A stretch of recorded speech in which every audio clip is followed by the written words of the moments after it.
wizard, Harry.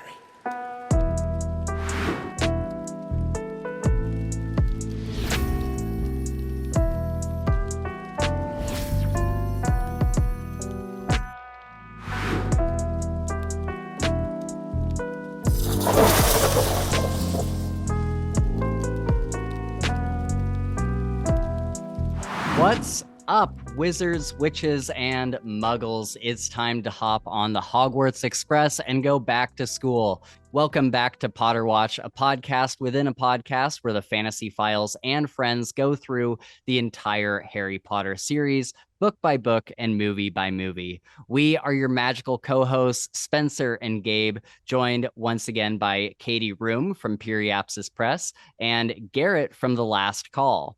Today, we'll be going through the first book and movie in the series, Harry Potter and the Sorcerer's Stone, or as it's known in the UK, and the undoubtedly better name, the Philosopher's Stone.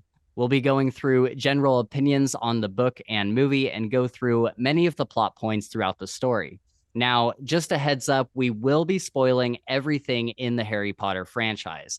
This is a podcast for those who have read all the books or those who aren't too worried about spoilers. We do this so that we can talk about foreshadowing and how different story elements play into the larger story down the line. So just be warned that from this moment on, it will be full spoilers. If you'd like to chat with us about your favorite moments in Harry Potter, you can comment below or you can reach out to us on Twitter, Discord, and Patreon, all linked in the description, the last of which you can get exclusive and early content on for just $3 a month. It helps support the podcast, and you can watch Gabe and I make complete fools of ourselves and go wildly off topic. Lastly, the biggest support you can give us is by liking the video and subscribing to the channel. It really does help us get seen by more people who love Harry Potter just like you. And with all that out of the way, let's introduce our guests and talk about Harry Potter and the Sorcerer's Stone. All right, so we have Katie Roome and Garrett from The Last Call joining us once again. And I just want to say thanks for coming and hanging out with us. I was surprised. Well, I don't know if surprised is the right word, but I was excited to see that you guys were like, yes, I want to come back for the first book. So I really appreciate that. Yeah, absolutely. Yes, thank you. So just in case people didn't see our episode 0, where we kind of went over our general thoughts on the series and introduced you guys in more depth. Do you guys quickly want to talk about kind of where you're from and what you do content creator wise? Oh, yeah, I'll start off. So I run a spirit review channel talking about the love, the craft, and the details in the spirits that we enjoy every day. I also have a secondary channel that is gameplay. So I go from start to finish playing all sorts of different video games. And by spirits you mean whiskeys, not whiskeys, ghosts. tequila, rum. If you drink it, I'll enjoy it. Dude, it's got to be clarified when we're talking fantasy, right? Yes, Yeah, yes. No, I've had to do that a few times. Of like, well, not using the EVP session kind of thing, but. Dude, it would be so funny if for an April Fool's episode or video, you made a video of you reviewing popular ghosts like Casper, and that would be hilarious. That'd be I might steal great. that. You should totally do that. I might steal that idea. Please do. Katie, would you like to introduce yourself a little bit? Yeah. Hi, guys. I'm Katie Roome from Periapsis Press. Periapsispress.com is a website where I review indie sci-fi and fantasy books. Very cool.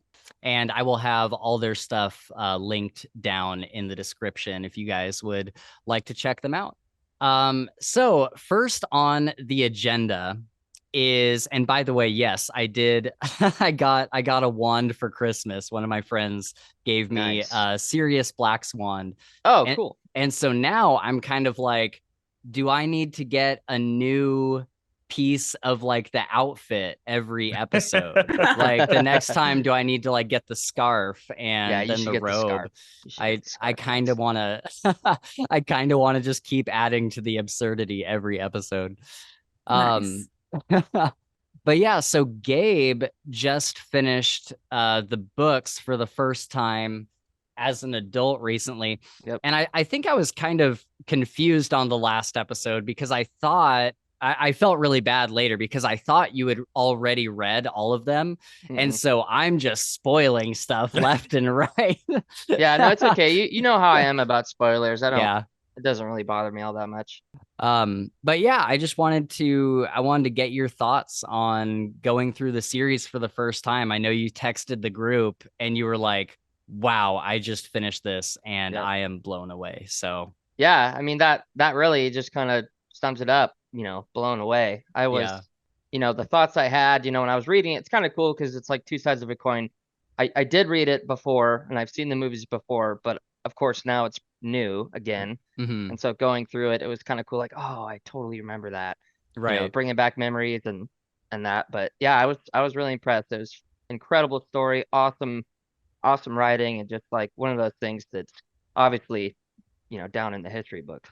Oh yeah, for sure. Yeah. We were talking last night how Harry Potter will be one of those things like Lord of the Rings or, Narnia or whatever that just kind of goes down in history as one of the biggest fantasy just franchises ever. Yep. So awesome. Well, I'm glad you enjoyed it. I definitely loved seeing that message in the group chat where you were just like, I don't even know what to say right now. Yeah. Like, this was such an amazing experience. And I'm like, yes, that's how I felt, dude. Yep. Like, oh, it's so good. But cool. So yeah, then the other thing I have before we get rolling is before we get going is I looked up some background on the author herself, J.K. Rowling, and I kind of looked up what the general process was for her getting Harry Potter into the hands of a publisher and getting it into the hands of readers. And so a couple things I thought I would just talk about real quick, and feel free to chime in if you'd like to do so on any of these points. So J.K. Rowling was a mother in dire straits who wrote Harry Potter in coffee shops and restaurants that let her like basically sit there for hours and she would just buy a cup of coffee and stuff. She mentioned that there was two specific places that wouldn't get upset with her for just like being there and writing for hours and hours. And she would have her baby in like a carriage and she would push it around London for as long as it took. I don't know if it was a boy or a girl, but for them to fall asleep. And then as soon as the baby would be asleep, she'd go into these coffee shops and just sit there and write and write and write. And I thought that's such a cool, I don't know. It's just cool to find out that that's the way that this all started, because when I think of Rowling, I think of this very like famous author who would have like her own studio space and like all this other stuff. And you forget sometimes, or at least I forget sometimes, that people often come from humble beginnings and kind of, everybody's got some sort of origin story. And so I thought that was kind of cool. She came up with the idea for Harry Potter as a character when taking a train. And she was kind of envisioning this scrawny young boy with black hair riding the train in front of her, sitting at one of the seats down the row. And she kind of started piecing this story together where he's like traveling to this unknown destination. And the more she thought about him, the more magical in nature he became in her head. And then it kind of led her to fill out his character more and more with all these different attributes. And then after the death of Rowling's mother, she kind of took that pain and that experience and infused that into the character of the orphan Harry Potter. And that's kind of where his story took off. And so I thought that was really cool. Like, I would not have thought that was kind of where his character started. Like, she was just sitting on a train and kind of envisioned this young boy sitting in front of her, kind of riding off into the sunset. And then of course the pain with her mother passing. It's weird to say that's like my favorite part of Harry's character, but I think the most emotional moments in the story for me come from Harry's relationship with his dead parents. So Yeah. she shopped the idea around to 5 or 6 publishers, but was consistently turned down because of the length of the novel, which I believe was 90,000 words, if I remember correctly. And other novels. Yeah, the first one's a baby. Right. Yeah. It's so small in comparison to everything that happens later. The publishers at the time in the children's literary fantasy, whatever you want to call that subgenre, the other books were significantly shorter, like 50,000 words or around that zip code. And so she kept getting turned down until Bloomsbury eventually picked up the book. And I listened to a couple different interviews and read a couple articles. And basically what I was able to piece together was she got it into what's called the slush pile, where all of these unsolicited manuscripts from authors go, and it just sits in this stack. And this guy, I can't remember his name, and I can't remember if it was the chief executive, but someone who might have been an agent. I wish I knew more about how it all worked, but he was on his way to a meeting and he just like grabbed a couple manuscripts from the pile to flip through. And he was sitting and waiting for somebody that was late. And he started flipping through the Sorcerer's Stone. And he just became completely like enraptured by this story right from the get-go. And so he handed it off to the chief executive, who handed it off to his 8-year-old daughter, who said it was so much better than anything else.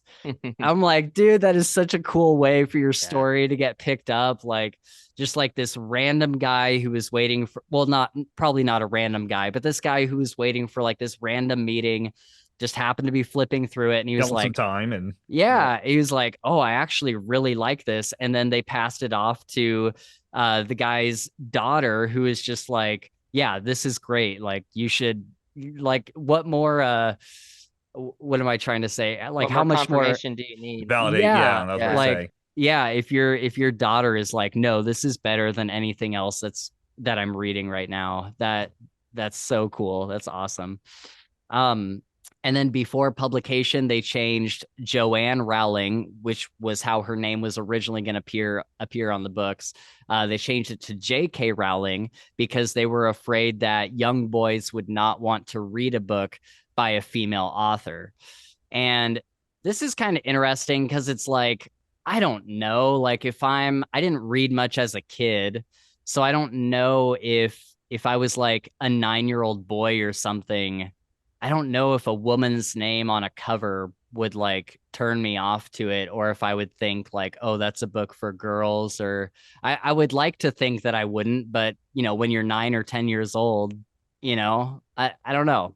Do you guys have any? Probably wouldn't as a child, but as an adult buying a book for a boy, especially a very, very feminine name like Joanne, it really pulls up images of like Judy Blume, right? Like, yeah, for sure. That makes a lot of sense. Yeah. Yeah, that's right on the money.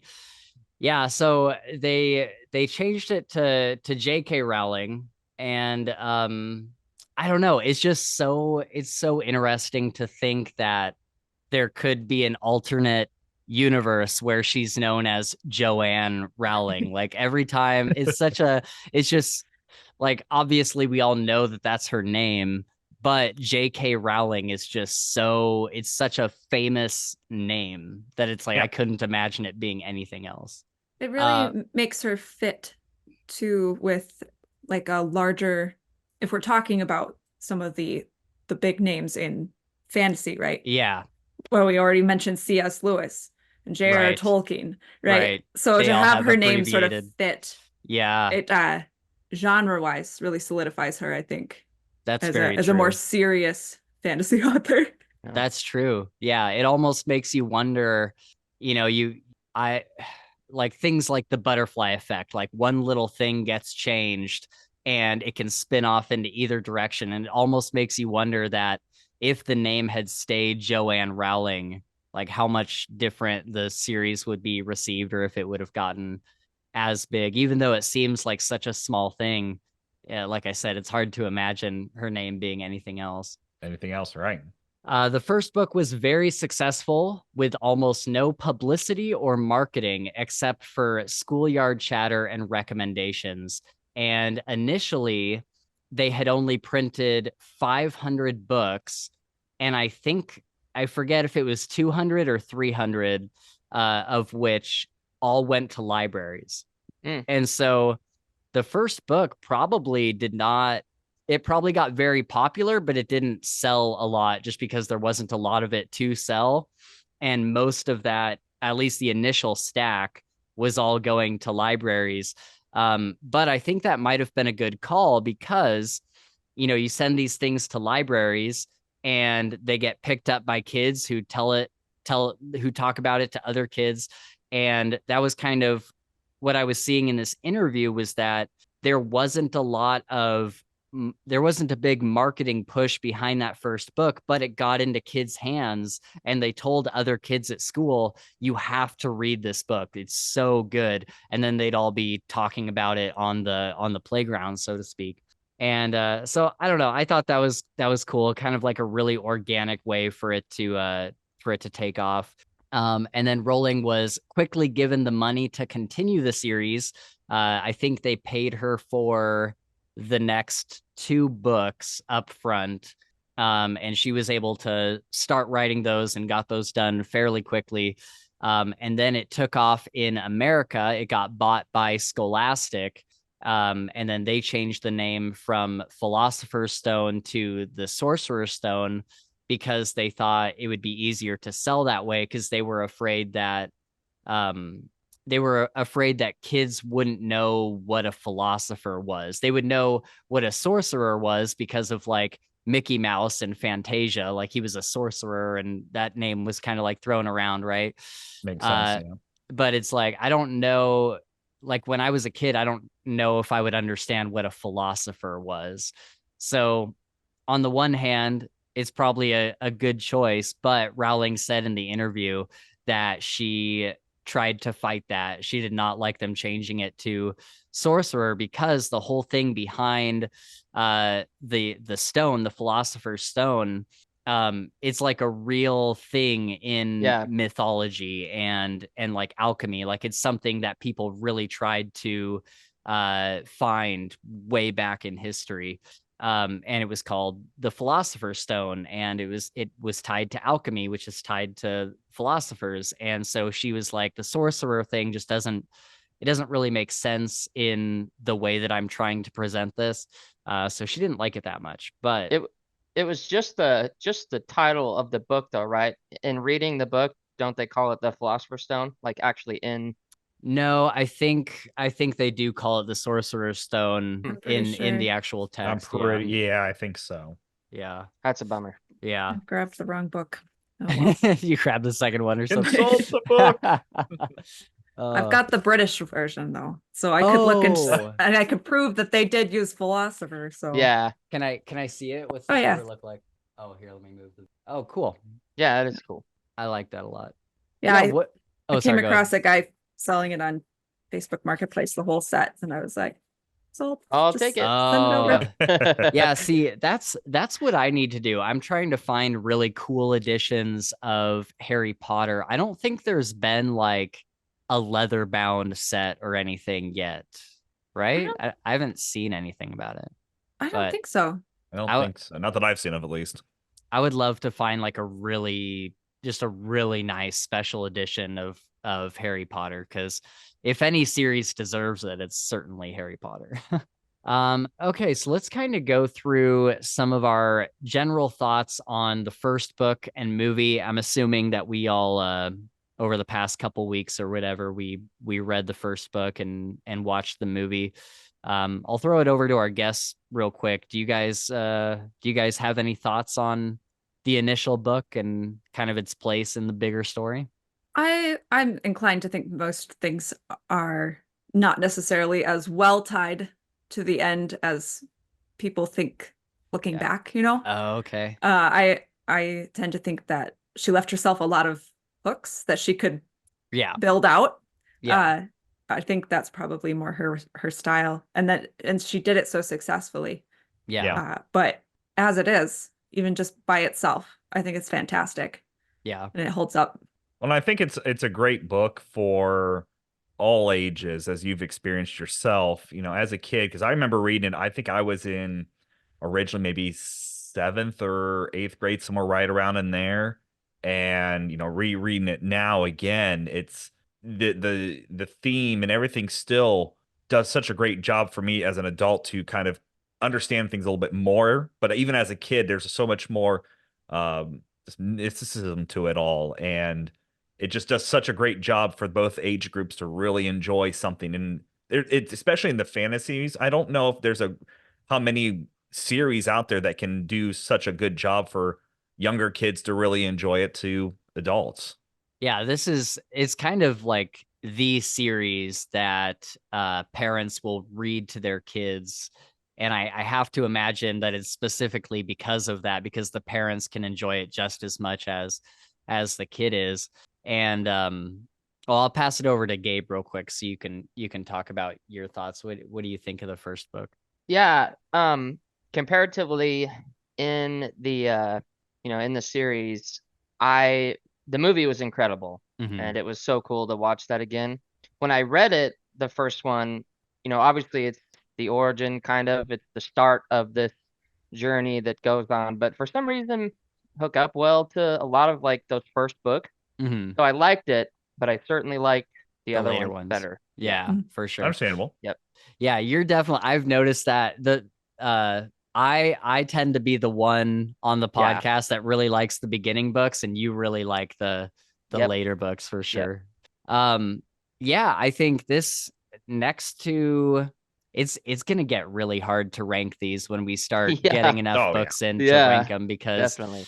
like I said before, I think Half-Blood Prince is my favorite, but reading this first one, I think it might be like my second favorite, just because it's so, like, reading it for the first time this last year, I was so enraptured with it right away, and it's so magical right away, and you really feel the struggle of Harry living with the Dursleys and just being incredibly mistreated, and then the whole theme of him going off to Hogwarts and this place becoming an actual home for him.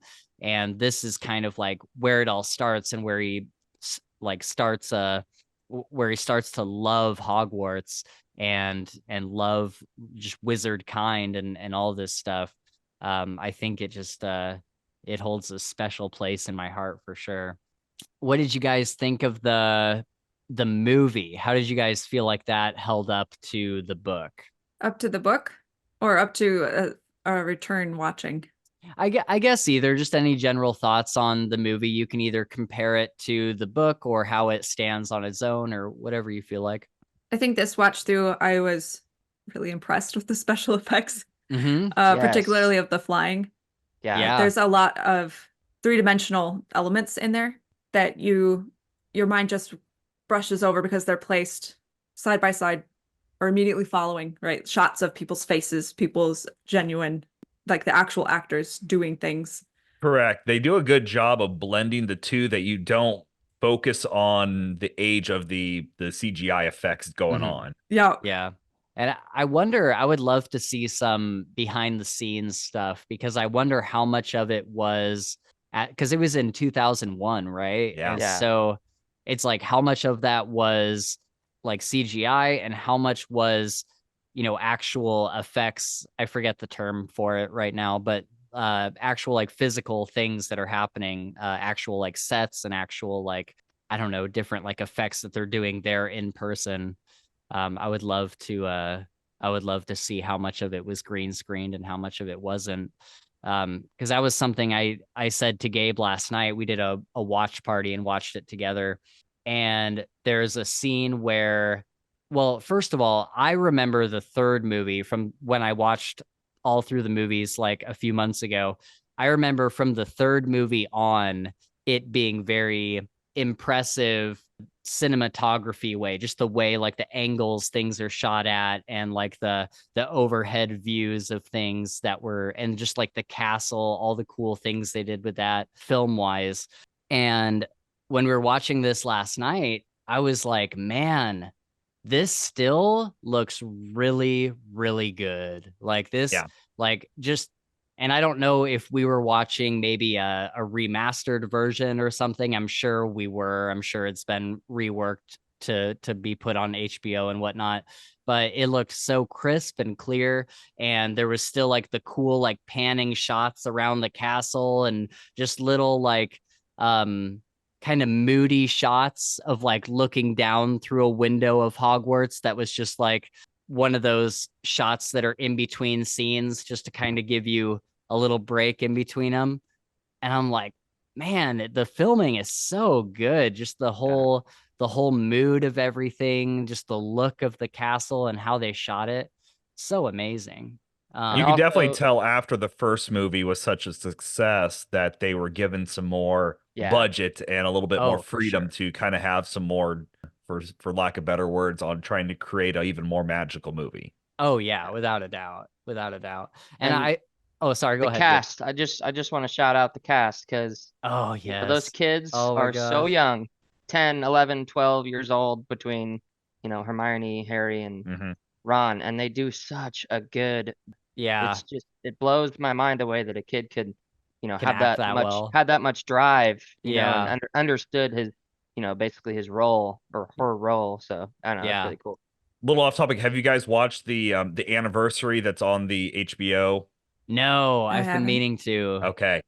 Highly recommended, especially after you finish everything, because they talk a lot of things behind the scenes about the cast. And awesome. They talk with the directors and things like that. Highly recommended, but they kind of break down per movie a little bit. Sick. And it's really That's cool. Yeah, that's cool. Okay, yeah, maybe we should do a special episode on that. That would be really cool. To put in perspective, we watch usually one of the Harry Potters is our background noise when we go to bed. So that's my wife always has one of the movies playing just because it's wow, that one of those magical things. Yep. Oh, that's so great. I also wanted to mention real quick, the movie very much has like an early 2000s style. Like, I don't know if you ever saw A Series of Unfortunate Events with Jim Carrey and I forget who else starred in it. Yeah. But that was like one of my favorite movies growing up, and just the style of like the way they did the outfits and the way that they shot certain things. It all very much reminded me of Series of Unfortunate Events. And I'm like, man, that is such a 2000s thing. It is very nostalgic. I never made that connection before. Yeah, I didn't either. But yeah, I think that the movie did a really good job of sticking to the source material.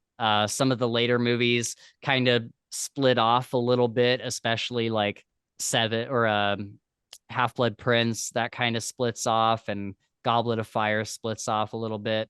And I think even I watched Prisoner of Azkaban with my mom over Christmas. She did not like it. And which I'm like, how do you not like this? You're a heathen.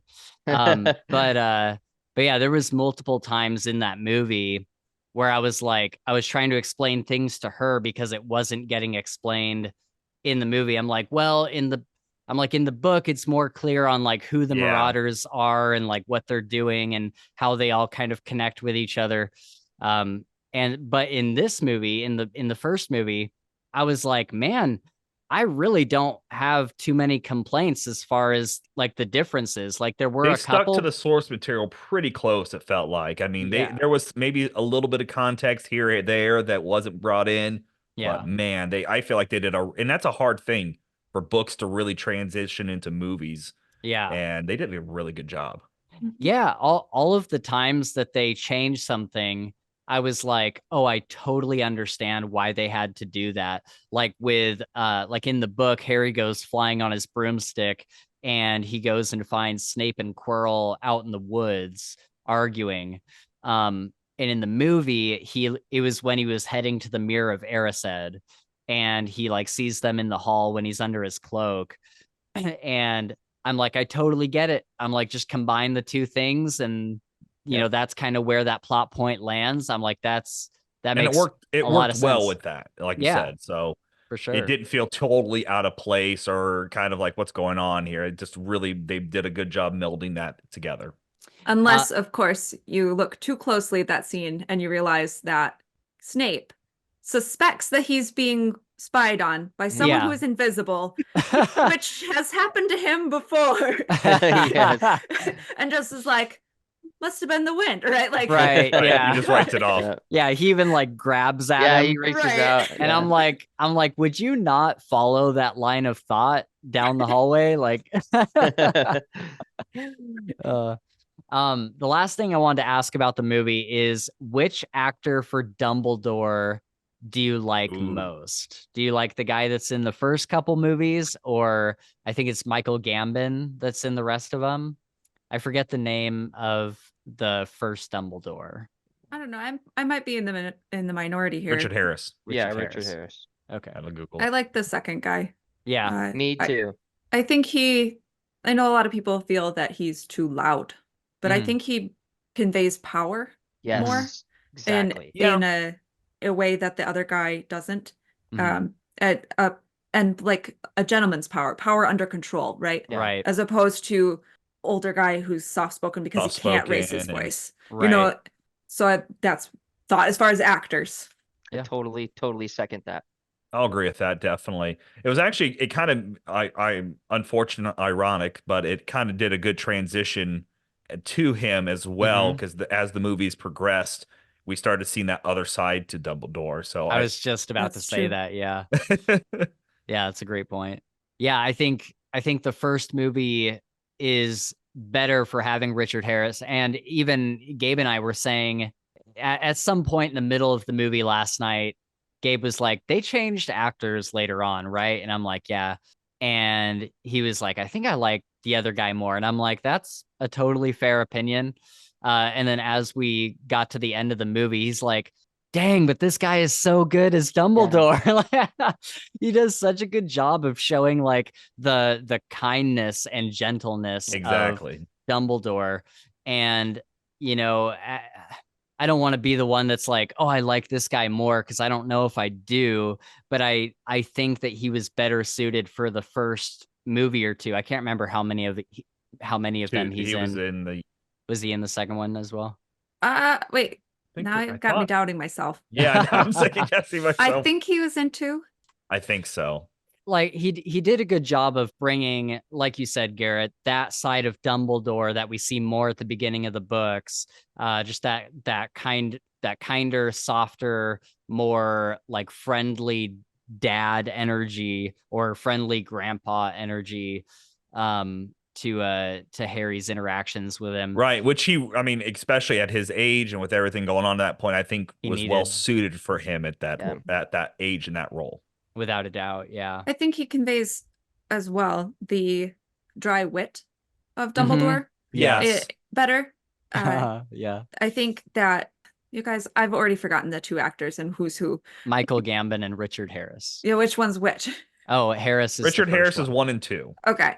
So Harris has like a quieter voice, I think, but he has more of a like warmth and humor to it, where you sort of get the impression that he does not take himself quite so seriously. Right. So whereas, remind me of the other guy's name again. Michael Gambon. Has that ability to convey power and like, I'm in control of the situation a little bit better. He also has gives it a more serious tone to the character, which works better for the later movies that are more serious in tone. Yeah, like the scene at the end of the first movie where Dumbledore is hanging out with Harry in his hospital room, and he's just like trying all the different chocolates and the birdie all flavor beans or whatever. He like tries when he's like, oh, earwax. And it's like, it's such a small line, but he just conveys it so well, and it's so funny in that moment. But yeah, I do think that I do think that Gambon really brings a lot to the later Dumbledore, and is kind of what was needed at that time. 100% agree. Okay, so we're going to talk about some of the big moments from the first book. But before we do, a word from our sponsor, Raid Shadow Legends. I'm just kidding. That'd be so funny. Oh, that would be hilarious. So we start out the book with McGonagall and Dumbledore and Hagrid bringing Harry to the Dursleys.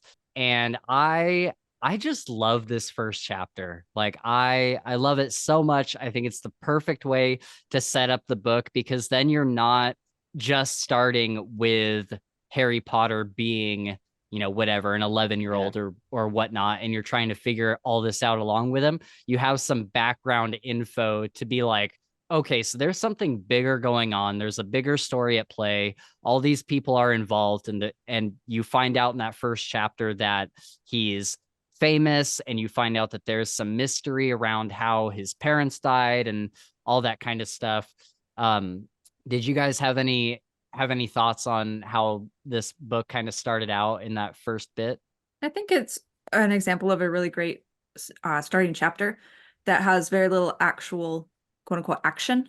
Mm-hmm. There's a lot of tension and reader questions that hook you and get you interested without necessarily being very dramatic.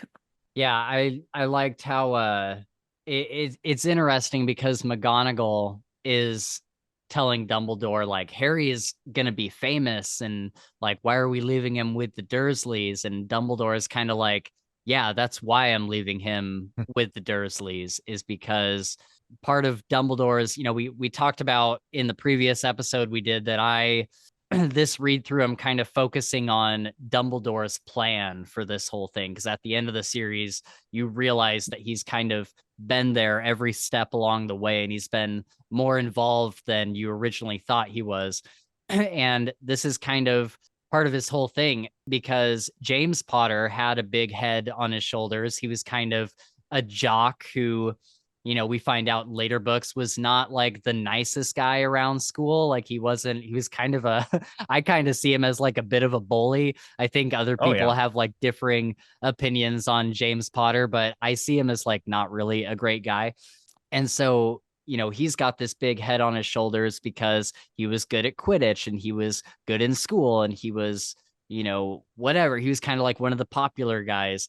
And I think that Dumbledore doesn't want Harry to end up the same way. He wants to keep Harry humble. He wants to show him how bad things could be, so that when he goes to Hogwarts, it's kind of like, wow, this is so much better. And we even see that in the second book when Dumbledore hires on Lockhart to be the Defense Against the Dark Arts teacher.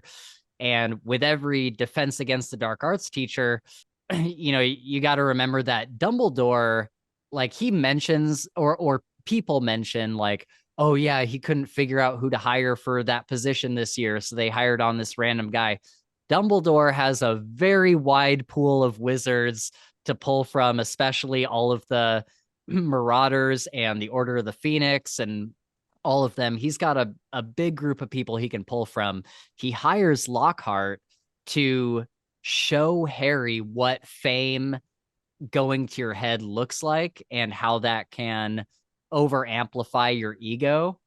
And so I think that going to the Dursleys is kind of part of that. That's an interesting theory. I tend to think a little bit differently, I guess, about Dumbledore's motivation. I think part of what I see, at least in this instance, you may be right about Lockhart. Mm-hmm. Dumbledore has an understanding of deeper, older magics, like that's part of it, love, like family. Yep. And he can say to McGonagall, even though we feel like we have some sort of ownership over Harry, we're not actually authority figures in his life yet. Right. And he needs to be he needs to make the choice. Yeah. Well, our greater knowledge, the background that he's coming from, and our acceptance of him doesn't necessarily trump his place of belonging in his family. Mm. I think that is a tough thing for a lot of people to understand, mm-hmm. especially when you come from a family that has a lot of tension in it, like the Dursleys does for mm-hmm. Harry. For that to be part of who Harry is, growing up.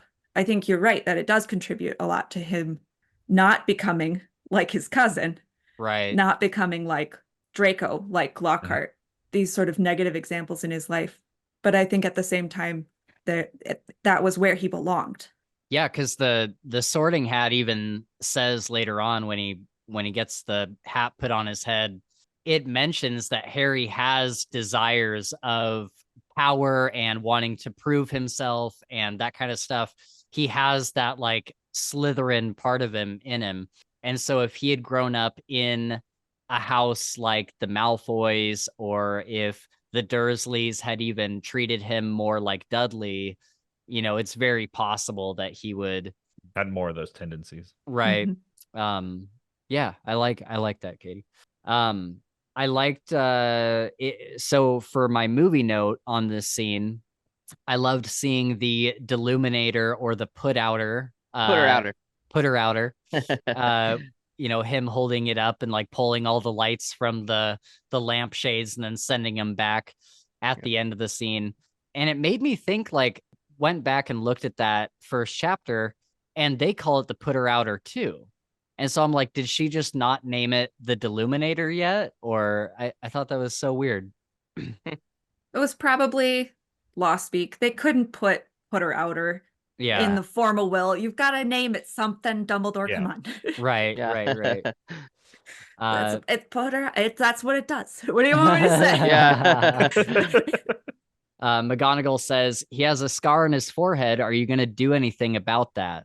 Dumbledore says, even if I could, I wouldn't. Scars can come in quite handy. I have one myself above my left knee in the shape of a perfect map of the London Underground. And I wish that this had gotten expanded on at some time in the series. We never hear about this again. And I'm like, I would love to know what the story behind that is. And I'm not sure if it gets brought up in like Fantastic Beasts, but yeah, I was like, man, was he in a bad situation and needed to like scratch the map of the London Underground into his knee, or what is going on there? I just thought that was such an interesting quote. It brings up an interesting idea. Like, could something have been done about it? I don't think so, because it's like not a curse. Well, I don't know. It is it's like a magical, it is there magically. Right. By like very powerful magic from Voldemort. And, we later find out, I don't know if the scar necessarily is part of the Horcrux, but we find out that Harry is a Horcrux. And so maybe the scar is like tied to that in some way. And so Dumbledore wasn't really able to do anything about it, because he can't really destroy the Horcruxes, or at least not Harry's. I think probably he wouldn't have done anything about it. Probably not. But makes you wonder. Yeah. I love how he says, though, he's like, scars can come in quite handy. And when you think about Harry's life and his future years at Hogwarts, like, people know him by his scar, and it like adds to his fame and his legend and whatnot. A lot of people don't know him for his face until some closer people, but the scar is what people first recognize him for. I have a quote that is at the end of the first chapter that I really liked, that I just wanted to read real quick. It's the last paragraph or so of the first chapter.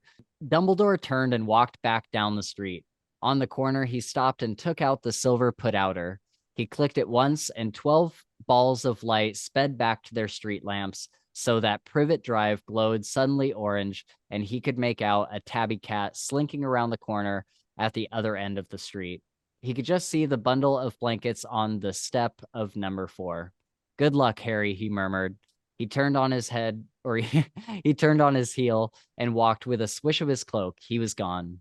A breeze ruffled the near hedges of Privet Drive, which lay silent and tidy under the inky sky, the very last place you would expect astonishing things to happen. Harry Potter rolled over inside his blankets without waking up. One small hand closed on the letter beside him, and he slept on, not knowing he was special, not knowing he was famous, not knowing he would be woken in a few hours' time by Miss Dursley's scream as she opened the front door to put out the milk bottles, nor that he would spend the next few weeks being prodded and pinched by his cousin Dudley. He couldn't know that at this very moment, people meeting in secret all over the country were holding up their glasses and saying in hushed voices to Harry Potter, the boy who lived. I'm just like, man, that is such good writing. Yeah. I love it. I love it so much. And the movie did such a good job with that as well. Where, you know, Dumbledore says pretty much the same thing. He's like, good luck, Harry Potter. And then we get a shot of him with his like hand on the letter, and then his scar just kind of like glows real quick. And then it goes into like the big theme and everything. I'm just like, man, people must have been losing their minds when they saw this first scene after being like such massive fans of the books. Because even as we were watching that scene last night, I was like, let's go. Like, I was so excited. So I can't imagine what it was like for big fans of the book when it first came out, man. And just such a great just ending bit too, like looking at baby Harry, and especially on a reread, knowing everything Harry goes on to do, and the book kind of alluding to that, like Harry didn't know that someday he would be famous. He didn't know about this and that. And it's like, oh man, all the things that he's about to do. And it's just right now, it's just this baby is so cool. I think that scene is important too, for precisely that reason, because you are about to go into a really depressing part of Harry's life, a really long for him. Yeah. And if you didn't have that sort of expectation that things were about to kick off, it would feel long for us too. Yeah. Oh yeah. Yeah, without a doubt. And I think what that scene does too is it lets you know that they're like, despite all of this horrible stuff happening to Harry at the Dursleys, there are people out there that care about him very much. And I think that does a good job of showing that. Speaking of him being mistreated at the Dursleys, they made him spend a week in his cupboard after his hair grew back quickly when they cut it super short, and he's got no control over this. And they're like, you're staying in there for a week. And the movie does a really good job of like showing how abusive they were, where like Mr. Dursley like grabs him by his hair, and he like opens the cupboard and like shoves him in there. He like slams the door and locks it. And then there's like a little flap where he gets his like food and he can see outside and stuff. And Mr. Dursley just like slams it down. It's like, man, this is how this kid is treated every single day at this place. And you know, we talked about it in the previous episode. I was not expecting how dark the beginning of the book would be, with just him being like abused by these people all the time. I think she does a good job though of making it not feel that way for a kid reading the story. Like as an adult with my own kids, I read that and I'm horrified. Right. That someone would do that to someone else's child, right? Yeah. Who had already gone through something so terrible. Horrible. I'm going to use the same word. But as a kid, I didn't, it just felt like a list of bad things. Right. She did not dwell on it. She did not talk about the psychological implications that Harry would have had to deal with. Yeah. And as a kid who was not abused as a child, I did not suffer with him through that in such an intimate way that I can now imagine as an adult. Yeah, I think that's kind of the cool part of her writing is like, you know, as a kid, you're probably like, oh, well, that sucks. And then as an adult, you can put the puzzle pieces together and kind of imagine for yourself the kind of like long-term trauma all this would cause. Do you guys have any other thoughts before we go into Hagrid barging into the cabin?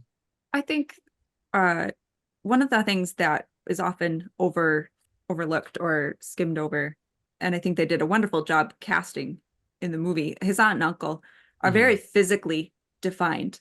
I think now, especially with a lot of they're almost like caricatures of... Right, yeah. I think nowadays with a lot of the like Ronald Dahl and stuff, not Ronald.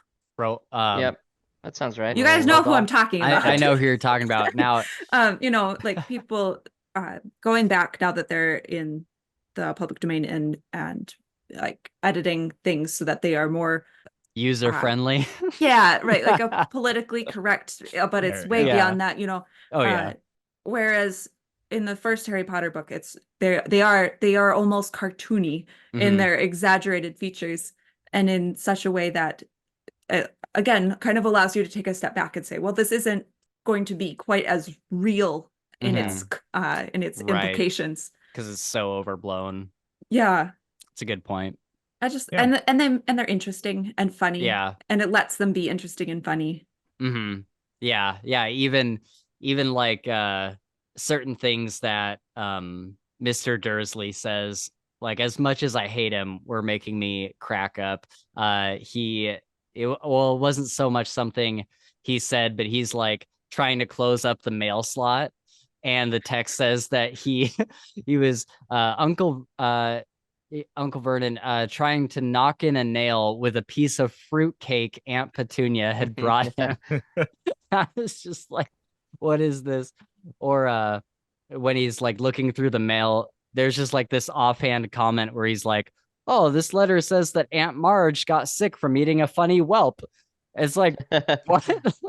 just little moments where I'm like, yeah, he's such a cartoon of a person. Like his whole day at work, like he sells drills and he gets to yell at people, and that makes him happy. Like it's like he is a despicable person, but also that's really funny. It is really. It's a little moment of reprieve going on. Yeah. She does a good job of balancing the humor with some of the darker parts of the story, and I think she does that throughout the entire series. I think there's a really good balance of light and dark as we go through. Any thoughts on the Dursleys before we move on, Garrett or Gabe? I think you guys nailed it. For me. Okay. Summed up. As we were watching the movie last night, I thought it was so sad watching Harry draw himself a cake in the dirt. Yeah. And being like, happy birthday, Harry. Or he says, make a wish, Harry. And then he the candles that he drew, he blew them out. And I was just like, oh my God, this is so sad. I hate it. I hate it and I love it. But then we get Hagrid breaking down the door to the cabin. And I love this scene in the book. I love this scene in the movie. It's like one of the most iconic scenes of all time. Like everybody knows you're a wizard, Harry. And in the book, he says it a little bit different, but I love this scene so much. And Robbie Coltrane, man, he did such a good Hagrid. I cannot imagine anybody else as Hagrid, just because he's so iconic, like well before I had ever read the books or seen the movies or anything. Like I knew who Hagrid was. Yep. He's such a defining character, and it was sad to hear of his passing this last year. Yeah. And then the iconic line, Harry, you're a wizard. I'm a what? A wizard, of course. It's such a good moment. It's the moment where everything starts to turn around for Harry, and he's like, oh, there's something else out there. Like I'm not stuck here with the Dursleys. Like I have there can be something more. And it's just kind of like that. All of a sudden, the hope comes in, and it's a great scene. It's a pivot point. Yeah.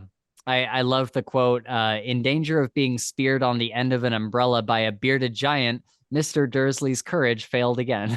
Do you guys want to talk about Diagon Alley? Any thoughts on this whole segment? Oh, it's so beautiful.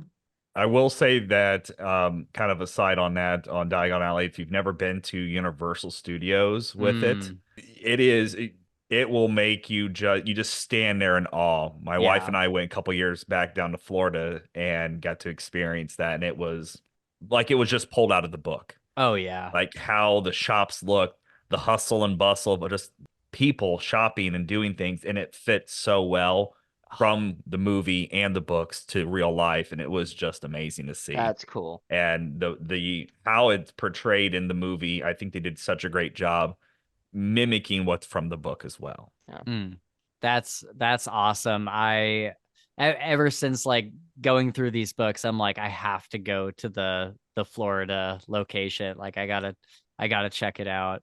There was a YouTuber recently that I was watching. I forget who it was, but they were like very, very lightly making fun of the Potterheads who go there and like tear up and stuff. And I'm like, I think I would be the guy that like goes there and starts It crying. was. I mean, it's an Oh my experience gosh. because it's just they did such a great job of bringing that to life from the Yeah, movies and the books to the details on the bricks to the shops.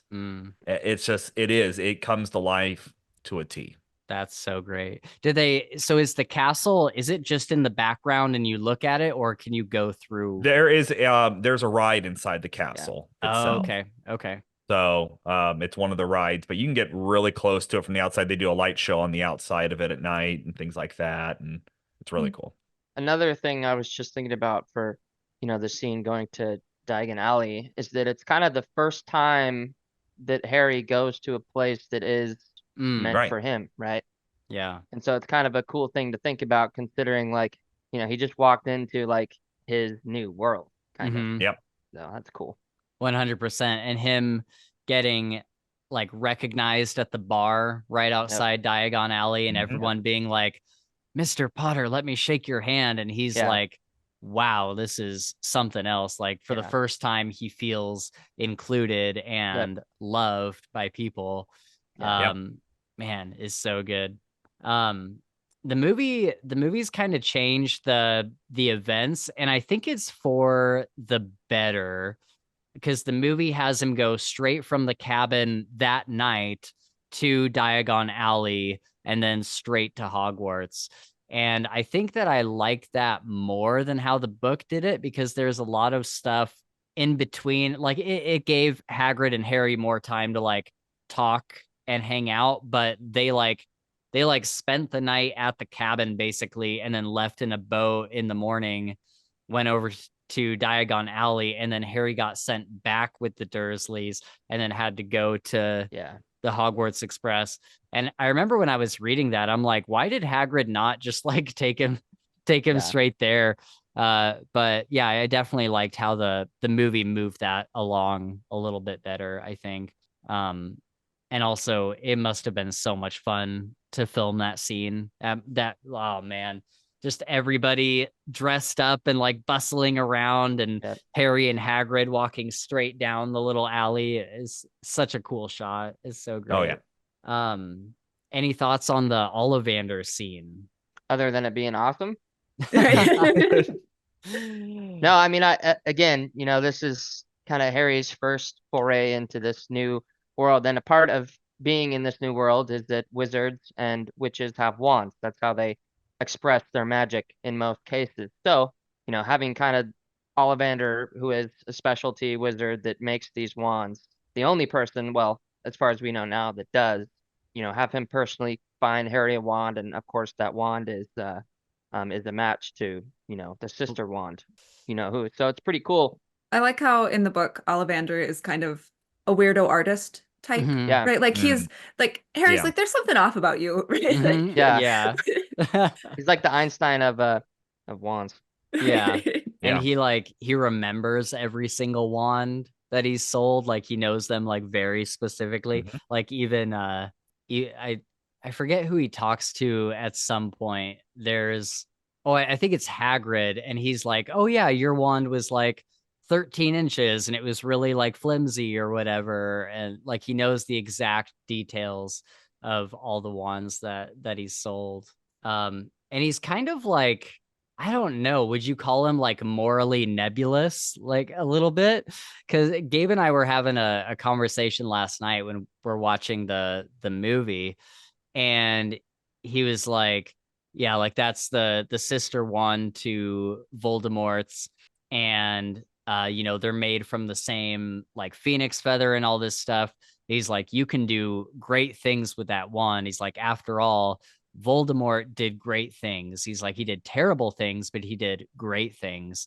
And that quote led Gabe and I to like pause the movie for a little bit and just chat about the idea behind like Ollivander is recognizing two facts that can both be true at the same time. Yep. That Voldemort was incredibly intelligent and powerful wizard, and he was able to do things with magic that other wizards have not been able to do. Correct. And so on like a technical magical level, he was incredibly smart and just well learned.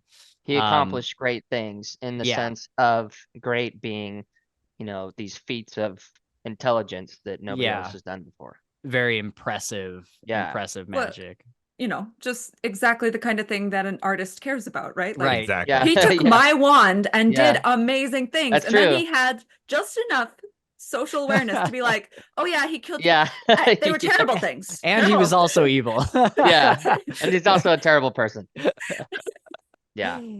So it was an interesting conversation though, because it's not something that you think about a lot, because there's people out there that have done some horrible things in the real world.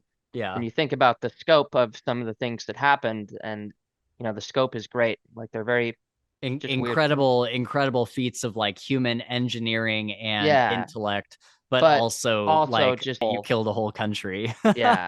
Right. Awful thing. What would you guys like to jump to next? Is there a certain scene that you guys would like to jump down to that you specifically want to chat about? The Weasleys? Meeting the Weasleys. I think that's next in line anyways, right? Mm-hmm. Yeah. Pretty much, I think. I mean, that's another just huge iconic part of, I feel like, the origin, the first movie, the first book, because their family is like so instantaneously accepting and loving of Harry that it's like, at least I feel it blows him away, Oh yeah. Like why do these people, but it's just part of that new world, right? So yeah, I love the Weasleys. Some of my favorite characters are the Weasleys. Yeah. I think Mrs. Weasley in particular is a great contrast for his aunt. Mm-hmm. Yeah. She is not in control of things. She has she has a circus and they're her monkeys, but it's still a circus and they're still monkeys. Yeah. That's very true. Very true. But her kids pull a joke on her. Well, actually, I'm not that one. I'm the other one. And she's like, she doesn't even. She's like, what am I supposed to do about it? Yeah, like, all right, sorry. Right. Like, just get on the train. Get going. And then, it just makes perfect sense to her. Harry is a boy who needs help. Yeah. Just instantly. Her mother ready. Instinct kicks in. Yeah. Oh, yeah. And she's just completely the opposite of Petunia Dursley. Yeah. Oh, yeah. I love the Weasley family. Miss Weasley especially. I mean, and Arthur Weasley, like they both become kind of like pseudo parents to Harry over the years. Like they give him advice as the books go on, and they send him Christmas gifts, and they have him over at their house for a summer later on, and they're just so welcoming. And even at the end of this book, they're very much like when they meet the Dursleys, they're like, wow, like, oh, yikes. Yeah, that kind of leads into another one of my Dumbledore theories is I think that Dumbledore kind of had them in the right spot at the right time, and like wanted them to meet Harry because they are the perfect fit for Harry to get started. You have Percy, who is the like very smart one, the kind of character that Harry can ask questions to and get straightforward answers. You have Fred and George, who are kind of the popular ones and can kind of like hype him up and all this stuff. And then you have Ron, who is the very kind, not shy, but just very like loving and kind friend that can come alongside Harry. And so it's kind of like the perfect family for Harry to get integrated with. And another interesting thing is Mrs. Weasley coming up like, what platform is it at? And she's like saying this out loud. It's like Mrs. Weasley knows what, like, she's gone to Hogwarts. She takes the kids there every year. She knows what platform it is. And so it almost makes me wonder if that was like said for an opportunity for Harry to be like, oh, that's another wizard family that I can go find. And that may be me looking too far into things, but I like to think that they were kind of put there by Dumbledore to meet Harry at the at King's Cross. I don't know. I think that's too far, but they were certainly put there by Rowling, right? Yeah. Spencer likes to get real intimate with the Dumbledore theories. Yeah. I think that Mrs. Weasley had not been she's just not super organized, right? Yeah. So I feel a personal connection with her at times. Yeah. Hectic trying to keep track of everybody. Let's see. One thing that is interesting to note is that they are not actually the first other students that Harry meets, because he meets Draco in Diagon Alley in the book, which is an interesting change for the movie to make. I think it makes sense. Yeah.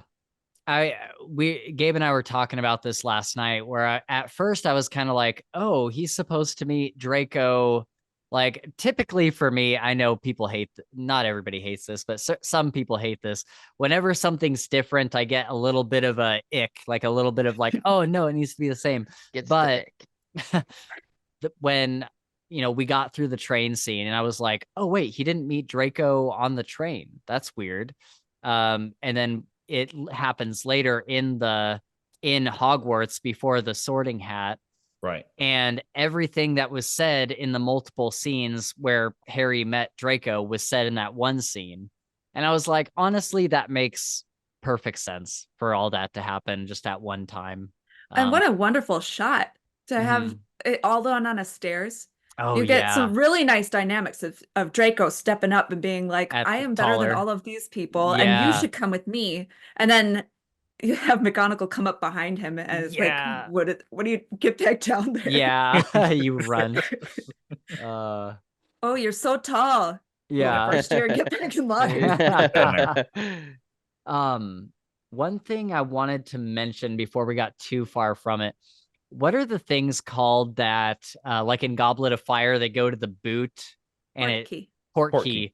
Do you think that platform 9 3/4 is like a port key? Or like, I wonder how that works. Like, I wonder how, like, what, like in the magic system, like what that would be. It can't be a port key because those are timed. Oh, right. Okay. I always just thought it was some sort of portal. Yeah, okay. That's all I ever interpreted as. A portal. And I sort of thought that it was like they were still in King's Cross Station. Yeah, I mean, they were just at like a separate space. Right, because we know that like the magical and non-magical world are they have their governments talk to each other, so I'm sure they have like look, we need to at least have a train set up for us to get from one place to the other. Oh, true. Okay. Yeah. And I forgot about that, where the governments kind of know each other. That's interesting. So I always assumed it was like, okay, well, we're gonna instead of like, well, we're gonna shove you in the back corner somewhere, we're gonna put you on this wall, you figure it out from that point. Right. Okay, so let's jump down to the Sorting Hat, because that's kind of the next big moment. And this was interesting because no one knows, all the kids, or none of the kids know about the Sorting Hat when they're going in. And you have Ron, who comes from a wizarding family where surely someone should have mentioned the Sorting Hat up to this point. You have Hermione, who's read Hogwarts, a history, and all these other books and done a ton of research, but none of them know how they get sorted into the house. Even Malfoy comes up and he asks Harry, do you know what house you're going, or have you been sorted into a house yet, or whatever? And so he doesn't even know about the Sorting Hat process. And so it makes me wonder if the hat itself is kind of a Fidelius type thing where, when you get sorted, you're now one of the secret keepers of this thing, and you physically cannot tell somebody else about it. I've heard that theory kind of tossed around a little bit, and I think it's the thing that makes the most sense. That's interesting. I haven't heard that one before. I haven't heard that one either. I think I guess I never really thought personally, I about it. think everybody probably it is written down in Hogwarts of history, and Hermione and anybody else who is 11, it cannot possibly be that simple. Maybe. Yeah. So as we go into the sorting hat ceremony, they're kind of told what's going on. And then we have a song that plays. That song is fun, and it's such a cool way to introduce new readers to like what all the houses like the kind traits. of aspects are. Yeah. And so I love that scene. I think it's super fun. And I love that every year he makes up a new song. And I just imagine that this hat is like coming up like the whole year. The only thing he has to do is like come up with this song, and it's like his big thing. But where does he keep its brain? That's right? Yeah. I kind of wonder, like, what is the hat? Is it like a spirit, or is it a like poltergeist, or I don't know. What if it's a Horcrux? Or a Horcrux? Yeah, I don't know. I don't have too many more notes on the sorting hat, but it's a great scene. It's fun watching everybody get sorted into their various houses, and then we kind of talked about it, but Harry getting it put on him and just like not Slytherin, not Slytherin, not Slytherin. And the hat like took that into account. I think that's one of the major themes of the whole series is that the things that you do, the choices that you make are more important than how you started. Than being Harry Potter, the boy who lived, right? Like just being, it sets up right away that Harry isn't going to be a chosen one archetype who just always is going to, things are going to work out just because, right? Right. He has to be intentional about it. Yeah. And that's one thing I loved about the series is that he has plenty of struggles. He's not like, there are some things that he's kind of handed, but for the most part, he's having to make his own way and prove himself. And it's not an automatic thing that all the teachers love him and whatnot. Okay. So we get his first broom lesson, which was awesome. I'm going to kind of fly by some of these to get us to some of the later events. We get his first broom lesson, and then we get one of my favorite quotes from the first movie. It's Leviosa, not Leviosa. Get Hermione. That's like a meme at this point. And then we get Quirrell running in, telling the room that there's a troll in the dungeon, and then he faints. And this is pretty odd considering that he just got back from like hunting down and learning about vampires in another country, and he's supposed to be the defense against the dark arts professor. He should be able to handle a troll for sure. And so on a reread, it's kind of like, oh, okay, this was like a whole plot by him. Right.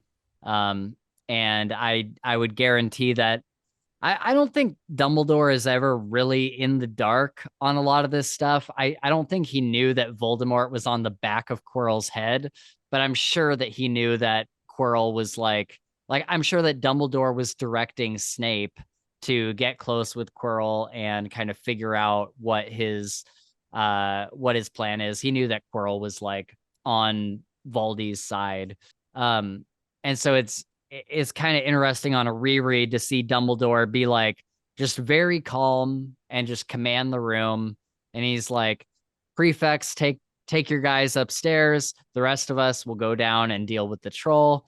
And especially in the movie, this is shown really well where Dumbledore is just like, quiet, and like stops everybody from panicking and like gives his commands. And Gabe and I were saying that there's a very similar scene that happens in the Dresden Files, in one of the later books, where there's this guy called the Merlin who is basically like a Dumbledore that isn't as nice of a person, and he was able to do a similar thing when something similar happened. There was a monster that broke into the room, and he like just commanded the room and everything. Yep. And so on this reread, I'm noticing a lot of stuff. I'm like, Jim Butcher was definitely a massive fan of Harry Potter. There's so many little things that just have similarities.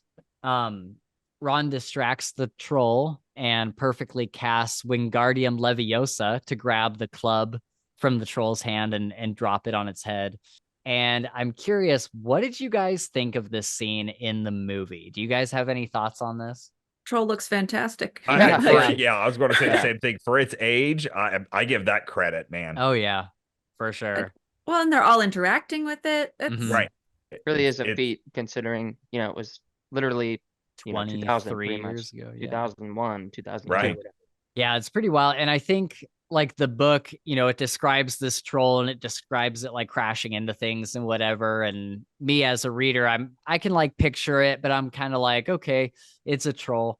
And then in the movie, when we're watching it last night, I'm like, wow, there is such a sense of the weight of this troll and how much destruction it's causing. Like it swings its club and just knocks out all of the stalls in a row. It's just like, holy crap. And then she like gets under the sink and she moves over at the last second. Its club comes down and like scrapes down the wall, destroys the sink, puts a big hole in the floor. And it's just like, wow. It's kind of crazy in the movie on how close that club really does get to her. I'm sure that, but it's still kind of like my brain always goes like, that's a millisecond difference. She would have gotten at least hit by that. Oh, for sure. Without a doubt. Yeah. And this is kind of where Hermione becomes friends with them, because before like Ron had made her cry and she was kind of annoying, and that's the reason why she was in the bathroom, right? And she kind of lies to save the boys after they came and like saved her. And the text says, from that moment on, Hermione Granger became their friend. There are some things you can't share without ending up liking each other, and knocking out a 12-foot mountain troll is one of them. I love that. As they go on to the Quidditch match, there's a quote that I've always thought was interesting. They're talking about like Harry's asking, do people die in Quidditch? They're like, no, not very often. And they say, and it says, and though people rarely died, referees had been known to vanish and show up months later in the Sahara Desert. And each time I've read this, I've been like, what? Like, is this explained anywhere? Like, I don't know that it is. It's just such a random. It's just classic details that make the world seem like it has as much peril as it has adventure. Yeah. What did you guys think? I want to get you guys talking a little bit. What did you think of the Quidditch match, either in the book or the movie? Man, it was good. The book, obviously it's different reading a book, watching a movie. In the book, you're kind of painting your own picture of how it works. But the movie, I was really surprised, basically all of the scenes with them off the ground. I mean, it was all like just really good. I mean, surprisingly good. Yeah. Them battling, bumping into each other, fighting for that, the 6-inch lead that you need to get ahead of the guy next to you. And I don't know. Yeah, it was cool. For like a fast-paced action scene, it was really well done in the movie. There are a couple times in the CGI stuff where they have a few of the people from the movie that they kind of focus on a little too long. You can kind of tell like they're all CG at that point. You're like, but it doesn't linger long enough for it, but there's just enough there for your brain to go, hey, wait, that person doesn't look like a real person, really. Yeah. Which again, but for its time, I feel like they did what they could. Yeah. The book side, it's you get like you said, you get to paint your own picture. So I feel like they did a good job, especially because that can be hard, especially for that time period, to try to convey what Quidditch was in a small amount of time. And still come out pretty decent with it. Yeah, without a doubt. Yeah, there's a moment in that first game where because I was editing pieces of Quidditch matches for my big Harry Potter review a while back, and I was kind of like going like frame by frame on some of them to get like very specific points. And there's some girl that's down by the goal, and I think she like turns around really fast, or she like flips or something. And if you pause it at just the right moment on just the right frame, you can see that like her robe is like a real thing, but her face literally is like a piece of clay. It's just like a blob. But it happens so fast that if you're just watching the movie, you don't really see it. But if you pause it just the right time, it's like, oh wow, that is like horrific CG. Well, and because it was made in 2001, they had the good grace to know that stuff doesn't look good close up. Right. And yeah, exactly. Gotta keep it back a little bit. Keep it back and don't linger on it too long. Right. Yeah. Just do the right things, and they shot that to a T. Yeah. Unlike certain other large IPs that have released several movies recently in which they've shot very, very close and clearly CGI faces. Oh yeah, without a doubt. Uncanny Valley. Yeah, 100%. Can we agree that Quidditch, just like the rules of Quidditch, don't make much sense? I am not a sports person, so I can safely say this is for you guys to talk about. Have you ever seen the show Whose Line Is It Anyways? Yeah, absolutely. That's how I picture their rules. And points don't really matter. Right. I mean, it boils down. I mean, that's why if you read like some of the side books and some of the side conversations in it, some of these games can go on for months. Yeah. And it's all because everyone's just trying to get the snitch. So all your other points are moot. Right. Yeah. You're just going after the snitch. Once you do that, everything's cool. Yeah. Yeah, you just win. I mean, it's an automatic win, pretty much. But they had to do something else to keep everybody else entertained. So like, I don't know, put some buckets around and make them throw balls in it. Yeah. For real. That's true. I do really like the bludgers. I think that's a really interesting idea to have these balls that just rocket around and will knock you off your broom and give you a concussion. I think those a really cool idea, but the quaffle makes no sense. Like just throwing the quaffle through the hoop and just getting like 10 points at a time. Meanwhile, the seeker is like, I got the snitch, game over. It's just, But I love Quidditch. I have gone on record saying if it was a real thing, I would absolutely be, because I'm not a sports person at all, but if Quidditch was a real thing, I would absolutely be showing up to every match because it's just so cool. Okay, we gotta cruise along, and Katie, if you end up having to bounce, that's fine, and we can finish up if you gotta go. So just let us know if we get to that point. Sounds good. So we get into Christmas, and Harry gets a handmade flute. My notes say food. For Christmas, Harry gets a handmade flute from Hagrid, and then he gets a 50 pence piece from his aunt and uncle. And I almost wonder why they bother sending him anything at all. Like I think one year they send him a sock, which he gives to Dobby. And it's just like why? Like why? But then he gets a sweater from Miss Weasley, and I think it's Ron that tells him it's the best made sweater out of all of theirs.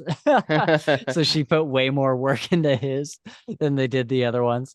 He gets chocolate frogs from Hermione, and then the invisibility cloak from his father / Dumbledore. And in the movie, the only thing he gets is the cloak, or maybe he gets the sweater too, but he doesn't get the flute from Hagrid. Getting the cloak is a great moment, just because it's like this one tangible thing that he has from his parents. It's like the only thing he has to like be close to them.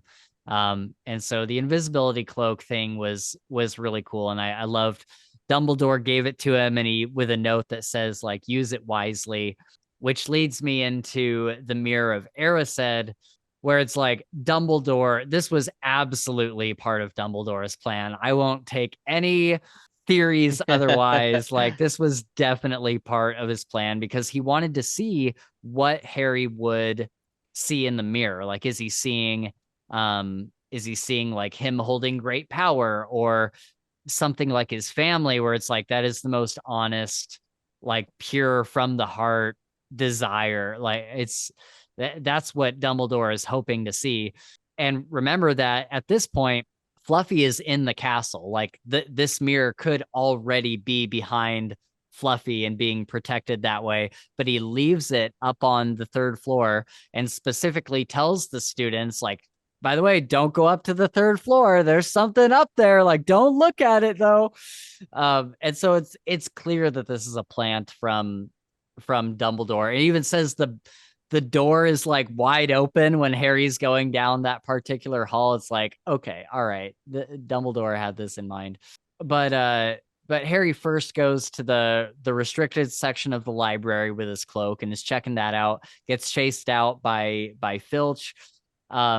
The door to the mirror is open, and this scene makes me cry every single time. I cried when I read it this time, and I cried last night when we were watching the movie. Like, Gabe and I were just like, I'm just letting you know I'm about to cry. Like, and then like the whole scene, like both of us were like kind of tearing up, like, yeah, this is a really emotional moment. Just kind of this, I talked about it on the previous episode, so I won't go too into it, but just this moment where he's finally, because up to this point, he doesn't even know what his parents look like. And so this moment where he's just able to be able to like be close to them and see them for the first time and kind of have this moment. It's just it's so good. And then Ron goes with him the next day, and he sees himself as head boy and Quidditch team captain, being a bit older. And then Harry goes again and is surprised by Dumbledore, who says that he has seen him there before. Dumbledore is like, there's other ways to be invisible other than an invisibility cloak. So that kind of lends more to my theory that Dumbledore was like kind of watching him. And you say calling it a theory, but it sounds like in your head it's fact. I mean, we know at the end of the series that Dumbledore had a plan. Yeah. It's just which scenes are part of Dumbledore's plan and which parts are like happy accidents. Yeah, I was just teasing you. I would say that this is without a doubt part of his plan, the whole mirror thing. I think it's a happy accident that you're so incorrect. You're so incorrect. I'm gonna have to agree with that too. I think it's perfectly logical to assume that Dumbledore was in the room, because he doesn't necessarily say he was invisible. He says being invisible makes you short-sighted. Harry was invisible. He says that he saw him and that there's other ways to be invisible than by a cloak. But maybe I would have to go back to that scene. But my point is that there's no doubt that he was there and was probably greatly interested to see what Harry saw. I don't know by necessity that means that he intentionally plan. Well, then why lured Harry in with reverse psychology, right? Like, I mean, but he's doing that throughout the whole series. Everything he does is reverse psychology and little like hints and maneuvers and whatnot. And then also I would say, like, why wouldn't he have the mirror downstairs behind Fluffy then? Why would he keep it in this random room for Harry to find? But Harry's not even supposed to be there, right? Like, it's not like he went looking for the problem that he's not supposed to find. Like, he was just happened to be in that corridor and ducked into an open room. Yeah, I mean, but I think Dumbledore knew that. He gave him the cloak knowing that he says use it well, knowing Harry's going to go exploring the castle and stuff. And then in exploring the castle, Dumbledore leaves this door wide open for Harry to go inside. I don't know. I hold pretty strongly to this being part of this. What if Dumbledore is not God, right? He cannot make sure that Harry is the only one who wanders into that room. There could be any number of Fred and Georges out there. That's true. Yeah. Okay. Let's see. So in this moment when Dumbledore when Harry sees Dumbledore watching him, I love this real talk that they have and how Dumbledore, and we talked about this on the last episode as well, but Dumbledore just has this moment where he's just being super real with Harry. He's like, you're not in trouble.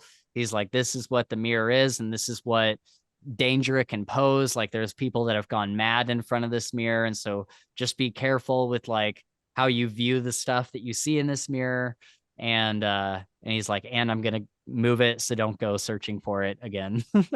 But yeah, I just like this moment. It's the first one that we get with him and Dumbledore where they're able to just have like one of their like Dumbledore and Harry moments. I don't know. It kind of happens every now and then throughout the series, and this was a good one. And he's already lying to him about socks. Yeah. Yeah. What do you I wonder if what Dumbledore saw was his family altogether. Like, because Dumbledore, we find out later that Dumbledore can't remember the specifics, but Dumbledore kind of caused the death of his sister, right? Right. I got it. This is all book 7 stuff. I know. Yeah. Really it's hard for me to remember. It feels a long time ago now, but like he was at least involved in that whole situation. And so I wonder if that's the thing that he regrets the most, or we do find out that it's the thing that he regrets the most once he starts like drinking from that goblet and stuff. And so I wonder if what he sees in the mirror has something to do with that. I don't know exactly what it would be, but well, guys, I'm sorry. I've gotta run. Okay. This has been really fun. All right. Thank you for having me. Yep. All right. Let's see. I got a quote here. So it's the next Quidditch match where Snape is refereeing. And I thought this was really funny where Neville, the Golden Trio had a talk with Neville, like, you need to stand up for yourself and all this stuff. And he's kind of like, okay, but he's still like really shy and kind of stuttery. And Malfoy's picking on him and he says, I'm worth 12 of you, Malfoy. Yeah. And Ron is like watching the game and he's just like, you tell him, Neville. And then Malfoy's like, Neville, if brains were gold, you'd be poorer than Weasley, and that's saying something. Yeah. I'm like, that's so mean, but it's so funny.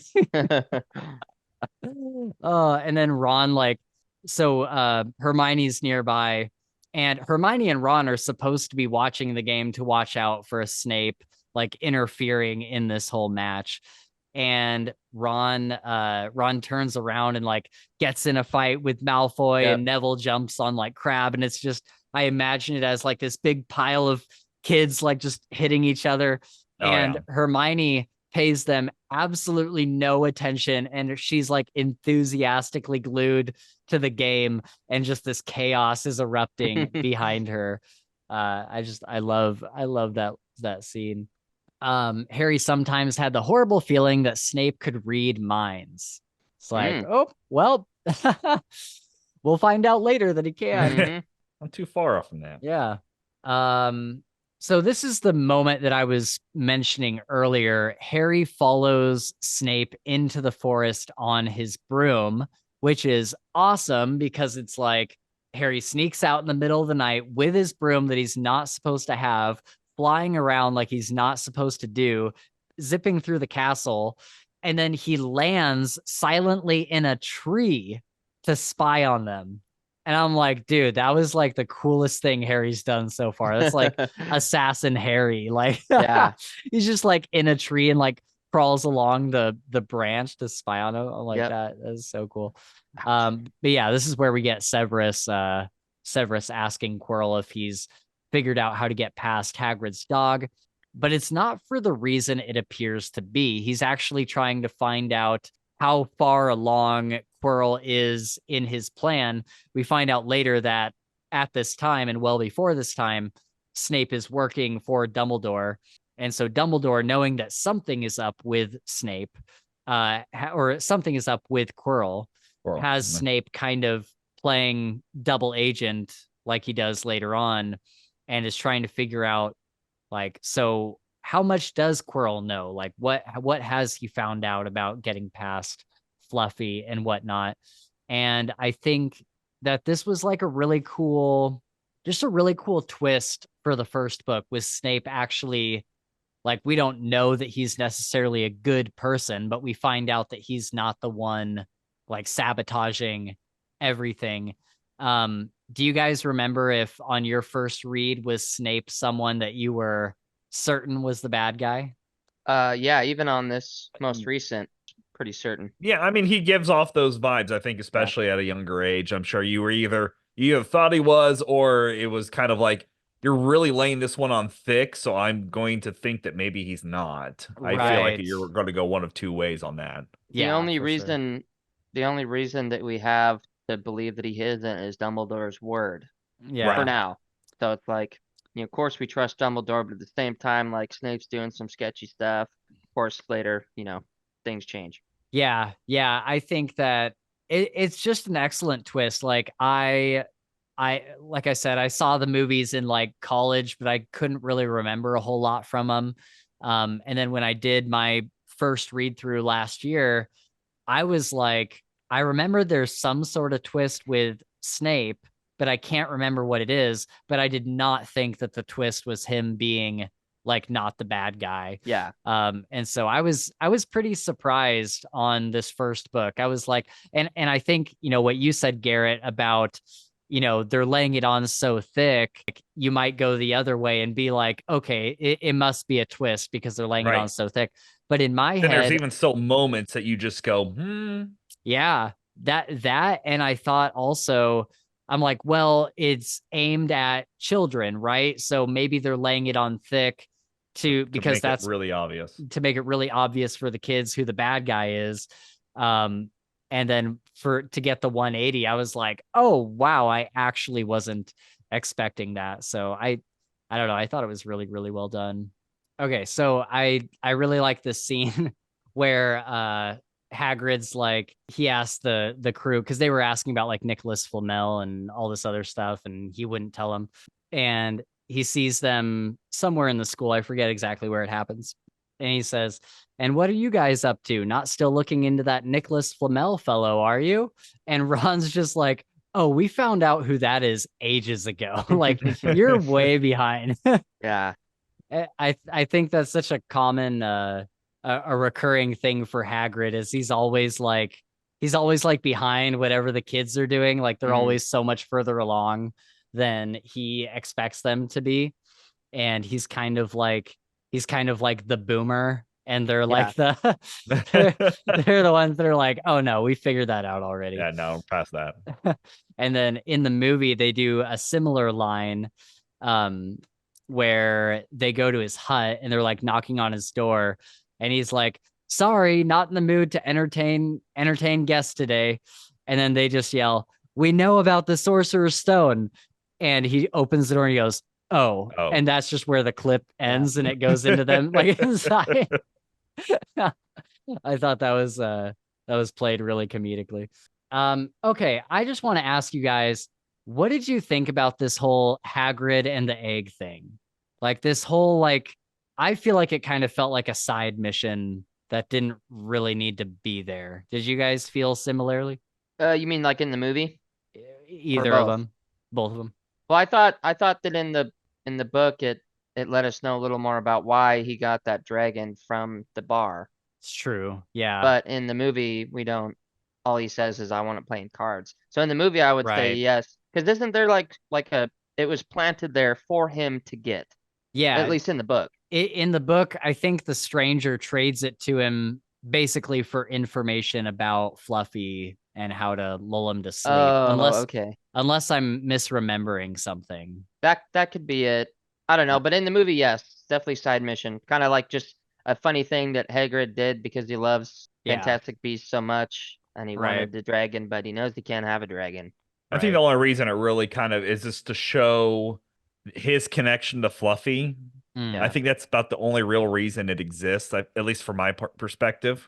Yeah. Other than just he randomly knows all this information about Fluffy, or things like that. It's like, oh, it's really because of this.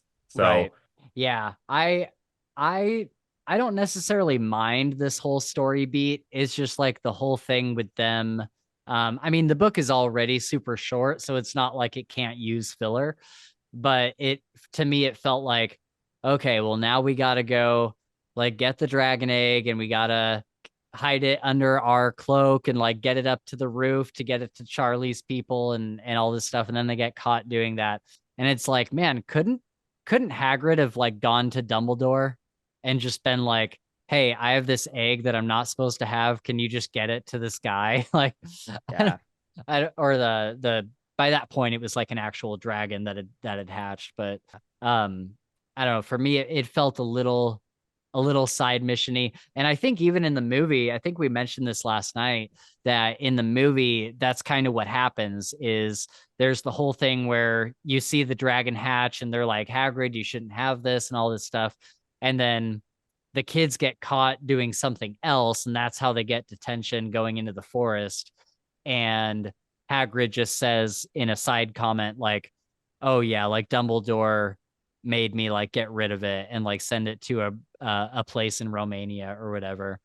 And so I think a mix of the book and the movie could have been good in the book, where it's just a little bit more streamlined. But overall, this is literally my, I don't even know if I would call it a complaint, but it's my one like complaint about the book. But it's fine. Like I don't care that much. But it does lead us to the Golden Trio, or actually, I think is it Harry, Ron, Neville, and Malfoy that go into the forest because they get detention? I can't remember if Hermione's there or not. Yeah, I think Hermione's there. Okay, because I know in the movie it was just the Golden Trio and Malfoy, but in the book it is Neville is there, and one of the Golden Trio is not, because they go back to the castle and like fill the other member of the Golden Trio in on everything that had happened. So I can't remember who's there and who's not exactly.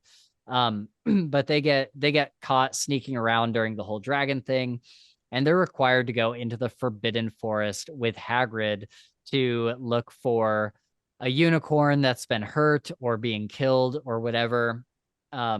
And Hagrid knows that there is something in the forest that shouldn't be there. And Hagrid's asking the centaurs along the way, who we meet for the first time here. He's like, have you guys seen anything odd? And they're like, Mars is bright tonight.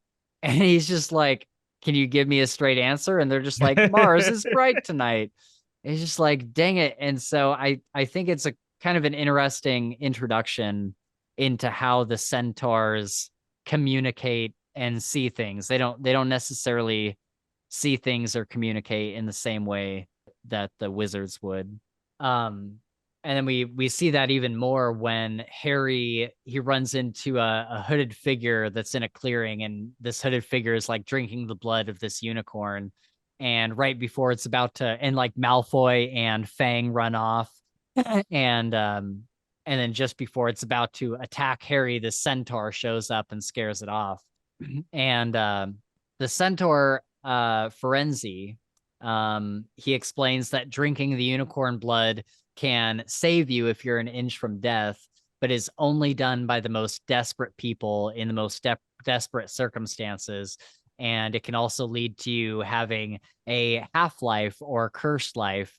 And Harry responds with, wouldn't it be better to die rather than have a cursed life? Which is kind of like, it's interesting because that's the exact predicament that Voldemort is in. He has this cursed life, and until all the Horcruxes are finished off, he can't really die. Right.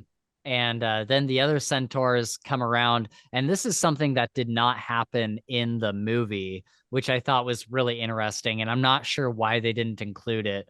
But the other centaurs come in, and they're upset with Ferenzi for saving Harry, because one thing about the centaurs is they're very in touch with the planets and how to read them, and they have like their own prophecy about Harry Potter.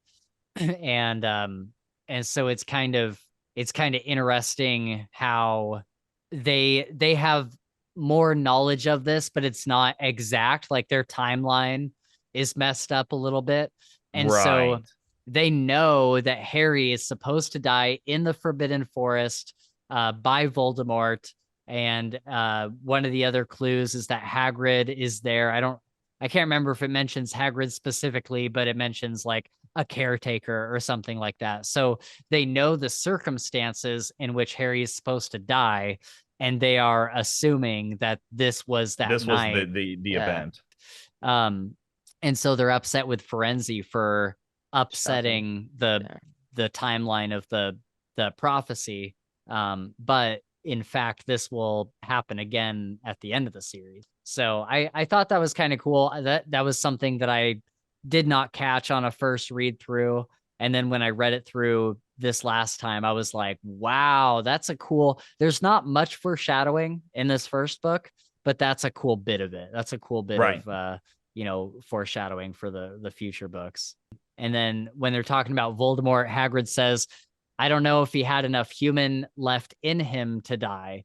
And he's exactly right. Like Voldemort literally, he's not human enough in order to die. Like you have to go around and destroy all these Horcruxes to get close to killing him because he doesn't have any humanity left. And so I thought that was kind of a cool little bit of foreshadowing as well. Do you guys want to talk about the whole last little bit of events where they go through the puzzles and everything? Do you have any thoughts on this Garrett? I mean, this is it's kind of interesting because we see this being played out to each of their, the trio's strengths in a sense.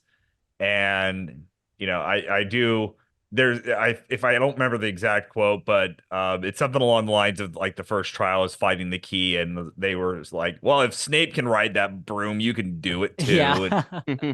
Hilarious, because it's like, you're trying to picture who we know as Quirrell catching on this broom, trying to go around and catch this key and stuff, and it was kind of humorous to think about it that way. I thought the movie specifically really did a great job on the chess scene. Oh yeah.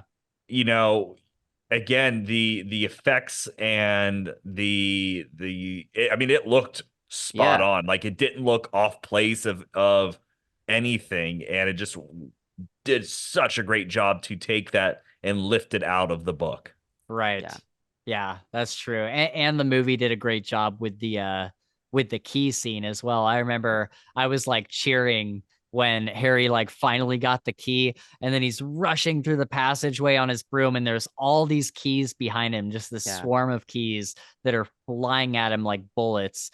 And he flies on his broom through the door, and the other guys like close the door, and all these keys just like just like start peppering the door. Oh man, I'm like, that was so cool. That was so epic. And I liked the chess scene as well.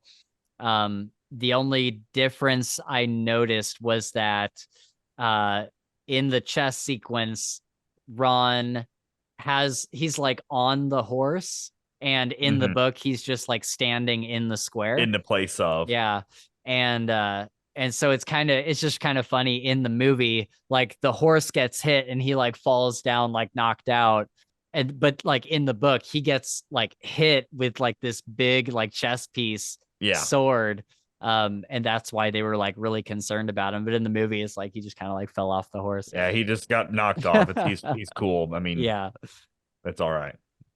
The only other gripe I had around this scene, not the chess scene specifically, but Hermione didn't get her potion scene, which correct. I was kind of like, dang, that would be. I don't know why they removed that from. I don't know. I'm not sure on that one.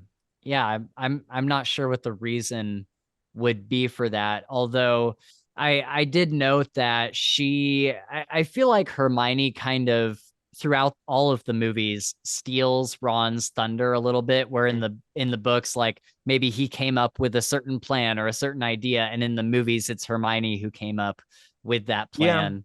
And so I'm like, I don't really mind like the big scene being Ron's in this moment, where like he's the one that like solved this whole thing, and he kind of gets the glory for that. I don't mind that as much. Right. But I definitely like her potion scene in the book, because it's such a cool moment of seeing her play to her strengths, where she's been given this riddle basically, and it's not just some murky riddle, it's a logic puzzle Right. And so she has to like move things around in the right order and be like, okay, this is the potion that we can take, but there's only enough for one of us. And so Harry takes it to move on to the next room, and she goes back to get Ron. Right. And so I love how that plays out in the books. And yeah, in the movie, it's kind of a throwaway scene almost, because it's while it tries to play to her strengths, it's also kind of like, well, anybody that would have read the book would have really just been, or read their study guide in class, it would have been like, oh, that's what we got to do. yeah, like with the vines where she's Right, like, with oh, we the devil's can snare. devil's snare, yeah. Yeah. So you're like, oh yeah, there's a little, even a little rhyme for it. So it's like, okay, that's cool that she came up with it. But again, anybody would have read the book would have went like, Right. oh yeah, well, I learned that in class. Yeah. The one quote I was kind of bummed that we didn't get, that's always super funny from the books, is when they're in the devil's snare and she's like, we need fire to like get these things off us. And Ron's like, so get some fire. And she's like, where? She's like, I don't have a tinder thing or whatever. Like, I don't have any way to make fire. And he says, are you a witch or aren't you? Come on. Like, yeah. And so I was kind of bummed we didn't get that, but I love that quote from the book so much. And I think she even throws that back at him in one of the later books where he's trying to figure something out like that. And she's like, are you a wizard or aren't you? And it kind of like goes full circle. So then we get Harry going into the room, and Quirrell is revealed to be our big bad. It is not Snape. And the Quirrell, like, honestly, I don't mind these as much as other people do, but Quirrell does the typical like bad guy monologue where he like tells him, and I was the one messing you up on the Quidditch field, and like explaining it was me all along. yeah. So I thought that was kind of funny. Just, I don't know. I guess I wouldn't have noticed it if I was much younger, but just being older and reading them, I'm like, oh yeah, that's the bad guy monologue. Yeah. Typical villain monologue. Yeah. And then we kind of learned that Quirrell, I would love to get more specifics on this, but Quirrell met Voldemort while traveling around the world, and he got into a situation where he essentially pledged himself to the Dark Lord, who needed a body. He needed some sort of host to like gain full power. And so I would love to know more about what that looked like for Quirrell, like meeting Voldemort and kind of like pledging himself to him. But it's pretty interesting that happened in some remote region of the world while Quirrell was traveling, and it makes you wonder if some piece of Voldemort was stored far away and Quirrell kind of uncovered it and like Indiana Jones did. Right, and that's a totally plausible idea behind that one for sure. So that, then my question is, why didn't Quirrell go to the mirror when it was easily accessible on the 3rd floor? And I wonder if Dumbledore hadn't hidden the stone in there yet. And that's possible. Maybe, maybe we just don't get to see that he tried to visit it. Or again, you think about, I guess you could also think about it maybe this way. If there's 2 people essentially inside Quirrell, so you have 2 people, maybe the mirror cannot interpret both of them at the same time. Oh, yeah. Okay. Because I don't know what would happen if both Ron and Harry both stood in front of the mirror. Who's it going to pick? Right. Yeah, that's interesting. So maybe it's one of those situations that it's a one person only one can ride this ride at a time. Right. And he needed Harry to. Okay. Yeah, that's a good theory. So then we get we get the pivotal moment where Voldemort's like, use the boy, and Quirrell, brings Harry up to the mirror, and he sees himself, and this was done so well in the movie. Like, it was just like straight out of the book. It was so perfect. And like Harry is standing there, and our Harry is standing still, and then the Harry in the mirror kind of like winks at him, and he smirks, and he like pulls the rock out and puts it back in his pocket. And then we get a shot of like Harry's pocket where he like realizes subtly feels the stone. I'm like, oh man, it's so good.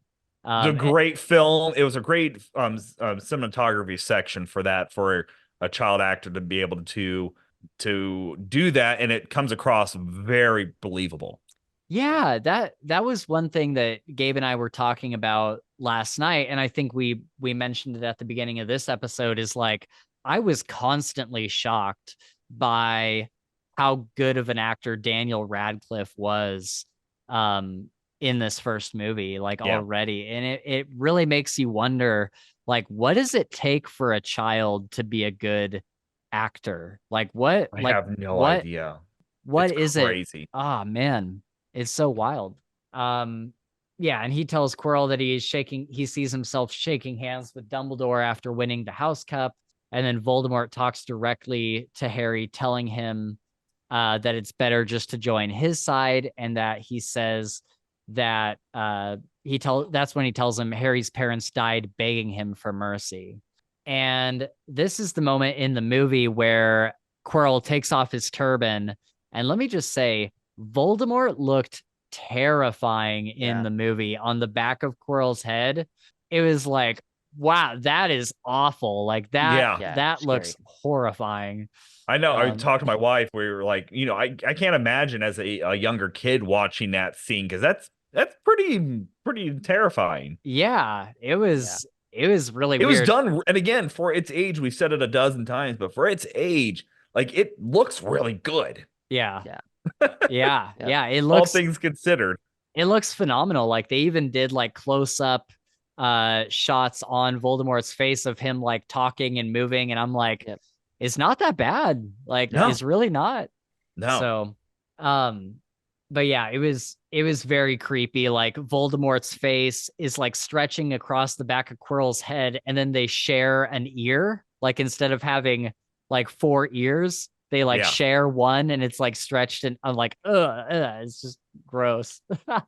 it's just that kind of weird amalgamation of a human that you're like, my brain does not like this. Yeah. For real. Could you imagine when it happened? Voldemort's like, all right, sit still. I'm gonna climb on the back of your head. Yeah. He's like, all right, we're doing this. Yep. Yeah, I wonder what Quirrell's initial reaction was. And then to think that he's got to like put this turban around it. And so in Voldemort's face is just like this gross, sweaty turban all the time, just like wrapped around his face. That couldn't have been very fun. But Voldemort says, seize him, and Quirrell grabs Harry, but his hands burn from grabbing him because of the protection that Harry's mother has placed on him. And then when Harry realizes this, Quirrell makes another move for Harry, and he just like sticks his hands in Quirrell's right on his face and just like completely melts it. And in the book, Voldemort at this point is doing whatever he does to make Harry's scar flare up, and it gets to such an extreme that Harry passes out, and Dumbledore shows up and finishes off Quirrell. In the movie, Harry straight up murders Quirrell. Like he straight up turns him into dust with his hands. Which is another terrifying scene for a child, I feel like. Yeah, like his whole body just like gets like really dry, and then it just like crumbles to dust. And he's even still reaching for Harry as he's doing that. Yeah. Oh my gosh. It's a great scene. I don't know which I like more. I think it makes more sense for the movie to show Harry vanquishing Quirrell, because then if that doesn't happen, then it's kind of left up to you don't get the satisfaction of seeing Quirrell die. Like you just get told by Dumbledore later that he did die. Yeah. And so I think it makes sense for the movie, and I really don't mind it too much. But yeah, in the book, Harry wakes up and Dumbledore is there, and he assures him that Quirrell was defeated by himself, although you were doing very well on your own, I must say.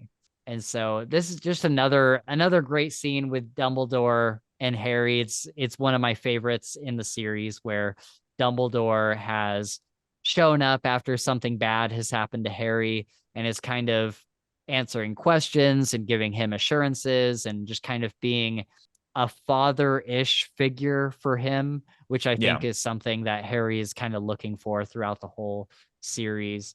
There's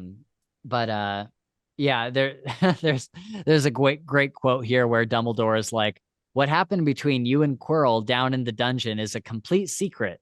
So naturally, the whole school knows. Yeah. Right. And that's how that works. I mean, yeah. word spreads. Yeah. As much as you try to not to. Yeah, it's unavoidable. And then he mentions that Fred and George tried to send Harry a toilet seat as a gift. I thought that was great. Of course they did. The stone was destroyed. Dumbledore talked with Flamel, who decided that it was time for him to who decided that it was time to let it go, and that this thing needed to it was okay if this thing went away, and that him and his wife have enough elixir and stuff to set some affairs in order for future generations or whatever, before they just pass away. And then Dumbledore says to Nicholas and Perenelle, it really is like going to bed after a very, very long day. After all, to the well-organized mind, death is but the next great adventure. You know, the stone really was not such a wonderful thing. As much money and life as you could want, the two things most human beings would choose above all. The trouble is, humans do have a knack for choosing precisely those things that are worst for them. And you look at Voldemort, and you're like, and when you learn how he got to be like immortal, it's like, I mean, given the right circumstances, given the right personality and power, you know, someone can go really, really south with it. Yeah. Right. And the stone was kind of like the next best thing to the Horcruxes. And then Harry like says Voldemort and corrects himself, and he's like, oh, the one that shall not be named or whatever.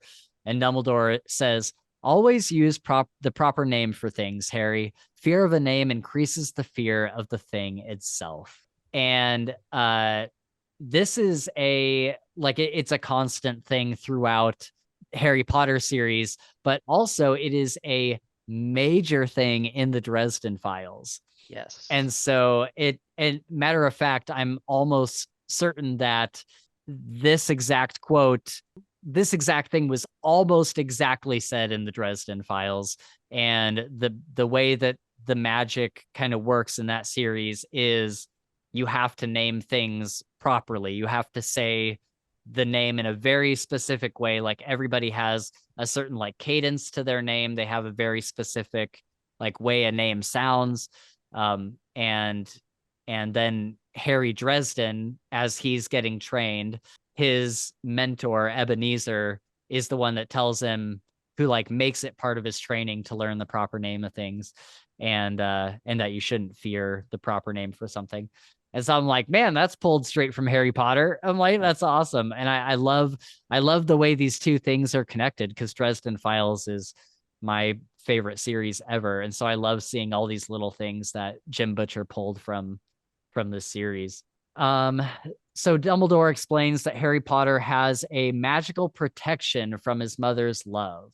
And that's why he was able to hurt Quirrell. And it's why, I can't remember. Does he explain? I can't remember if he connects the dots that this protection is why Voldemort couldn't kill him.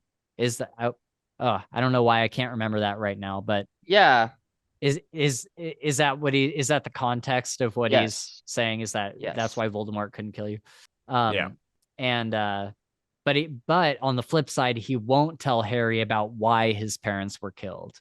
And he even says, alas, the first thing you ask me, I cannot tell you, not today anyhow. You'll know one day when you're older. And I feel like it's not for quite a while until Harry learns kind of the secret behind that.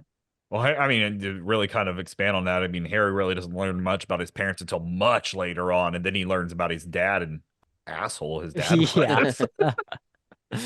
Yeah, that's true. I think it's really isn't it like Order of the Phoenix before he starts really learning anything, because that's when he starts meeting, that's when like Sirius and everybody else are kind of in the same place at the that same tends time. to be where we're getting a build up on that one. So then lastly, Dumbledore explains that the reason Harry was able to pull the stone from the mirror is because he wanted the stone, but he didn't want it for personal gain. He wanted it to get it away from Voldemort. He had pure intentions.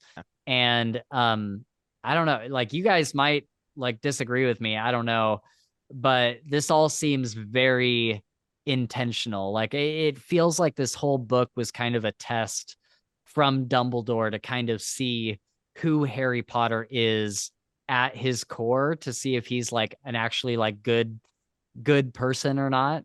And so that's kind of my takeaway from this book, is like, obviously things, like not everything went according to Dumbledore's plan, but I think that the majority of the things that happen in this book are kind of Dumbledore like testing Harry and seeing like who he's going to be as a person. And this was kind of the final test that showed that Harry Potter is pure of heart in many ways. Maybe. I think there's a lot of things I agree with that Dumbledore put up things for testing purposes. I guess in my mindset is if that was the case, let's just say Harry Potter wasn't as pure of heart as he was. That mean if Voldemort would just lowered Harry downstairs and then killed him there and just went, okay, next, now I have a dead kid in the school. Yeah, I think that's exactly right, because I think that this is because Dumbledore's whole thing is he knows that Voldemort is coming back. He knows that there's something. He knows there's something on the rise, and I think that even from, because when Harry was a baby, when they were taking him to the house, Voldemort had just been defeated, but Dumbledore knew that he was going to come back. He knew that Voldemort wasn't gone for good. And so I think that Dumbledore had to set a lot of his morals aside. And we see this in the later books when he's talking about, Snape asked him in book 7, I think. He's like, so you knew this whole time that Harry was going to have to die. And Dumbledore is like, yeah. He's like, as much as I care for Harry, I knew that he was going to have to be the thing that was sacrificed to defeat Voldemort for good. And so I think that Harry had died in the basement of Hogwarts, in that room. Like, I think that Dumbledore, like, this is his last ditch thing, and he's putting everything he has into it to get Harry into the right set of circumstances for him to fill out the prophecy. And I think that Dumbledore needed this to happen. And so if Harry were to die, then Dumbledore would just be like, dang, like that was the outcome of what my plan didn't work, but I tried really hard to get it to work. And that's just kind of what happened. Okay. So I don't know. I would highly encourage everybody to watch some videos on Dumbledore's big plan, because there's people that explain it way better than I can. But yeah, that's what I think anyway. Dumbledore also explains that Snape has been protecting Harry out of a felt obligation to Harry's father, who saved his life at one point, but also Snape hates. And so he's got this very weird like feeling towards the Potter family, where he's like, later on we find out that he was in love with Lily, and James Potter had saved his life at some point, but also he hates them. And it's just a very weird relationship. Snape is such an interesting character for that reason. But yeah, then here's a quote that I wrote down that I think is another kind of towards Dumbledore's big plan. Harry says to Ron and Hermione, I think he knows more or less everything that goes on here. I reckon he had a pretty good idea we were going to try, and instead of stopping us, he just taught us enough to help. I don't think it was an accident he let me find out how the mirror worked. It's almost like he thought I had the right to face Voldemort if I could. Like, oh, that's pretty cut and dry. I don't know. Yeah. So anyway, then Hagrid gives Harry the photo book. Yeah. And this is like, Harry's whole thing of going to the mirror. It's like, it's the one way he could see his parents, and he can't go to the mirror anymore. But Hagrid was able to give him this thing where Harry can like look at pictures of his parents and see them throughout years of their life. And that was an emotional moment for me for sure. So then we get the points being awarded at the end of the year. And I don't know, what do you guys think about how Dumbledore deals out these points? I thought it was freaking awesome, dude. Yeah. I mean, it was like, because until the very, very end, you're like, oh, no way. But wait, for your courage and valor, 50 points. For your, and I was like, that's cool. It might be kind of a cheap shot to the other houses, but the funny thing is, if you think about it, if let's just say hypothetical that nobody knew about what happened down there, and all of a sudden he's like, "Hey, that was cool what you did in that one place. Yeah, here's 50 points." Yeah, everyone's like, "What's going on here?" Yeah, they'd be pissed. Yeah, for sure. Yeah, I think I don't know. Dumbledore does this like every year. He always makes sure that Gryffindor wins for whatever reason, and I always feel like I'm like, why though? Like, why?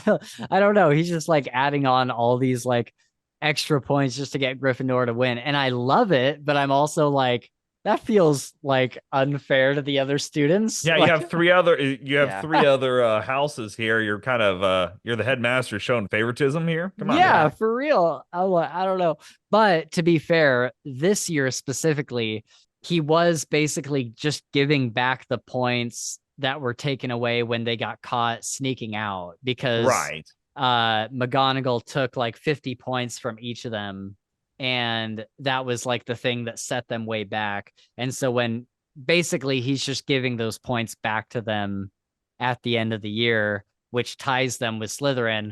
And then he's like, Neville, I saw what you did. That was great. And he like gives Neville the 10 points to kick it over. Here's 10 points. Yeah.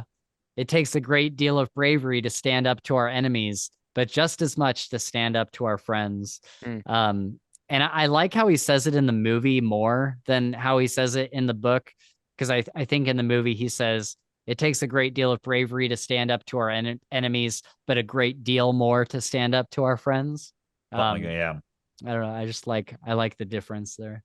Yeah. So Slytherin is pissed. Slytherin is not happy about this point change. But I will admit, at the end of the movie last night when we were watching it and he's handing out the points, Gabe and I were like, let's go, like cheering on all these points being awarded. So that was really fun. And then lastly, the Weasleys get to meet the Dursleys, and they promise to see Harry over the summer, which doesn't happen. And then Harry grins and says that the Dursleys don't know that he's not allowed to use magic outside of school, so he's going to have a bit of fun with his cousin scaring him. And this was I don't know, it's just a great scene just because it's like the final one. It's just it's just everybody like saying goodbye, and like Hagrid saying goodbye, and the Weasleys meeting the Dursleys and being like, oh my God, that's where you came from. Okay. And it's just like, I don't know. It's just, I think it's obviously in the movie, it gets altered a bit on that as well. Does it? Okay. I forget what the differences are. They don't get the Dursleys and they don't get to meet up or anything. Oh, that's right. Yeah. Yeah. There's the scene of Hagrid giving Harry the book, the photo book, and that's right. And does the same thing of the you can't use magic you can't use magic outside of Hogwarts, and Harry says that, and right. Hagrid says some line along the lines of, your cousin doesn't know that. Right. Yeah. Yeah. I wonder, I'm forgetting now at the end, because I think I'm getting the book and the movie confused or combined. At the end of the book, does he goes, are they at King's Cross and he goes straight to the Dursleys' house? Like they pick him up from there? Or because at the end of the movie, he hops on the train. Yeah, he just hops on in the movie, just hops on the train leaving Hogwarts. Right. Okay. So they must be at King's Cross at the end of the book. If I remember right, I think you're correct. Yeah, but I just thought it was a great ending. I was just like, just everybody saying goodbye and see you next year, and Hogwarts is my new home and all that. Well, especially when you think about that they had no idea how the movie was going to get reacted to at that point. Right. Yeah. You know, depending on how that would have, they could have just, the series could have just stopped right there for the movies if it didn't pan out right. So I thought they ended that on a awesome note. Oh yeah, for sure. And I use the GIF all the time of Harry like waving from the train, like he's on the train and he's like, bye. I use that one all the time. Oh yeah. It's just a good scene. Harry kind of riding off into the sunset to come back next year. And honestly, like reading the book and then reading the movie right after I read them, like on basically the same day, like day to day, back to back. And I'm just like, man, I'm so excited for the second book now. Like I didn't think I was going to be this excited for the second book. So really looking forward to that. Any other final thoughts from you guys on book one or anything that's coming up? No, I'm excited to watch the next couple movies. Yeah, book and movie too is a lot. There's a lot of great stuff going on in that one, definitely with Lockhart and everything else. So I'm excited about that one as well. Nice. Yeah, I love one of my other favorite scenes in the series is the car scene when they come and get him at the end of his summer, and the Dursleys have like put bars on his window so he can't get out, and then they fly up with the car and like pull the bars off, and it's a great one. All right, guys. Well, thanks for hanging out. Kind of a bummer that Katie had to leave. I'll have to figure out some better timing for next time if she joins us. Yeah, a shout out to Katie. Thank you for joining us. If you're watching this later, and everybody go check out Periapsis Press. I'll link it in the description, but I believe it's periapsispress.com if I'm not mistaken. I'll link it down below. But big shout out to her for hanging out as long as she did, and thank you, Garrett, for coming back and talking some more Harry Potter. It's always fun. Thank you guys. Appreciate it. All right, everyone, it is time once again to go back to our house common rooms and prepare for the next episode of Potter Watch, where we'll be discussing Harry Potter and the Chamber of Secrets. Let us know down below in the comments what your favorite Harry Potter moments are and what Harry Potter books or movies you're most looking forward to watching us discuss. Again, you can reach out to us on Twitter, Discord, and Patreon. We always love chatting with you guys. And also let us know if you would like to be on the show to discuss one of the books or movies. But that's going to be it for us today. Thank you so much for hanging out with us. And until next time, this mischief has been managed.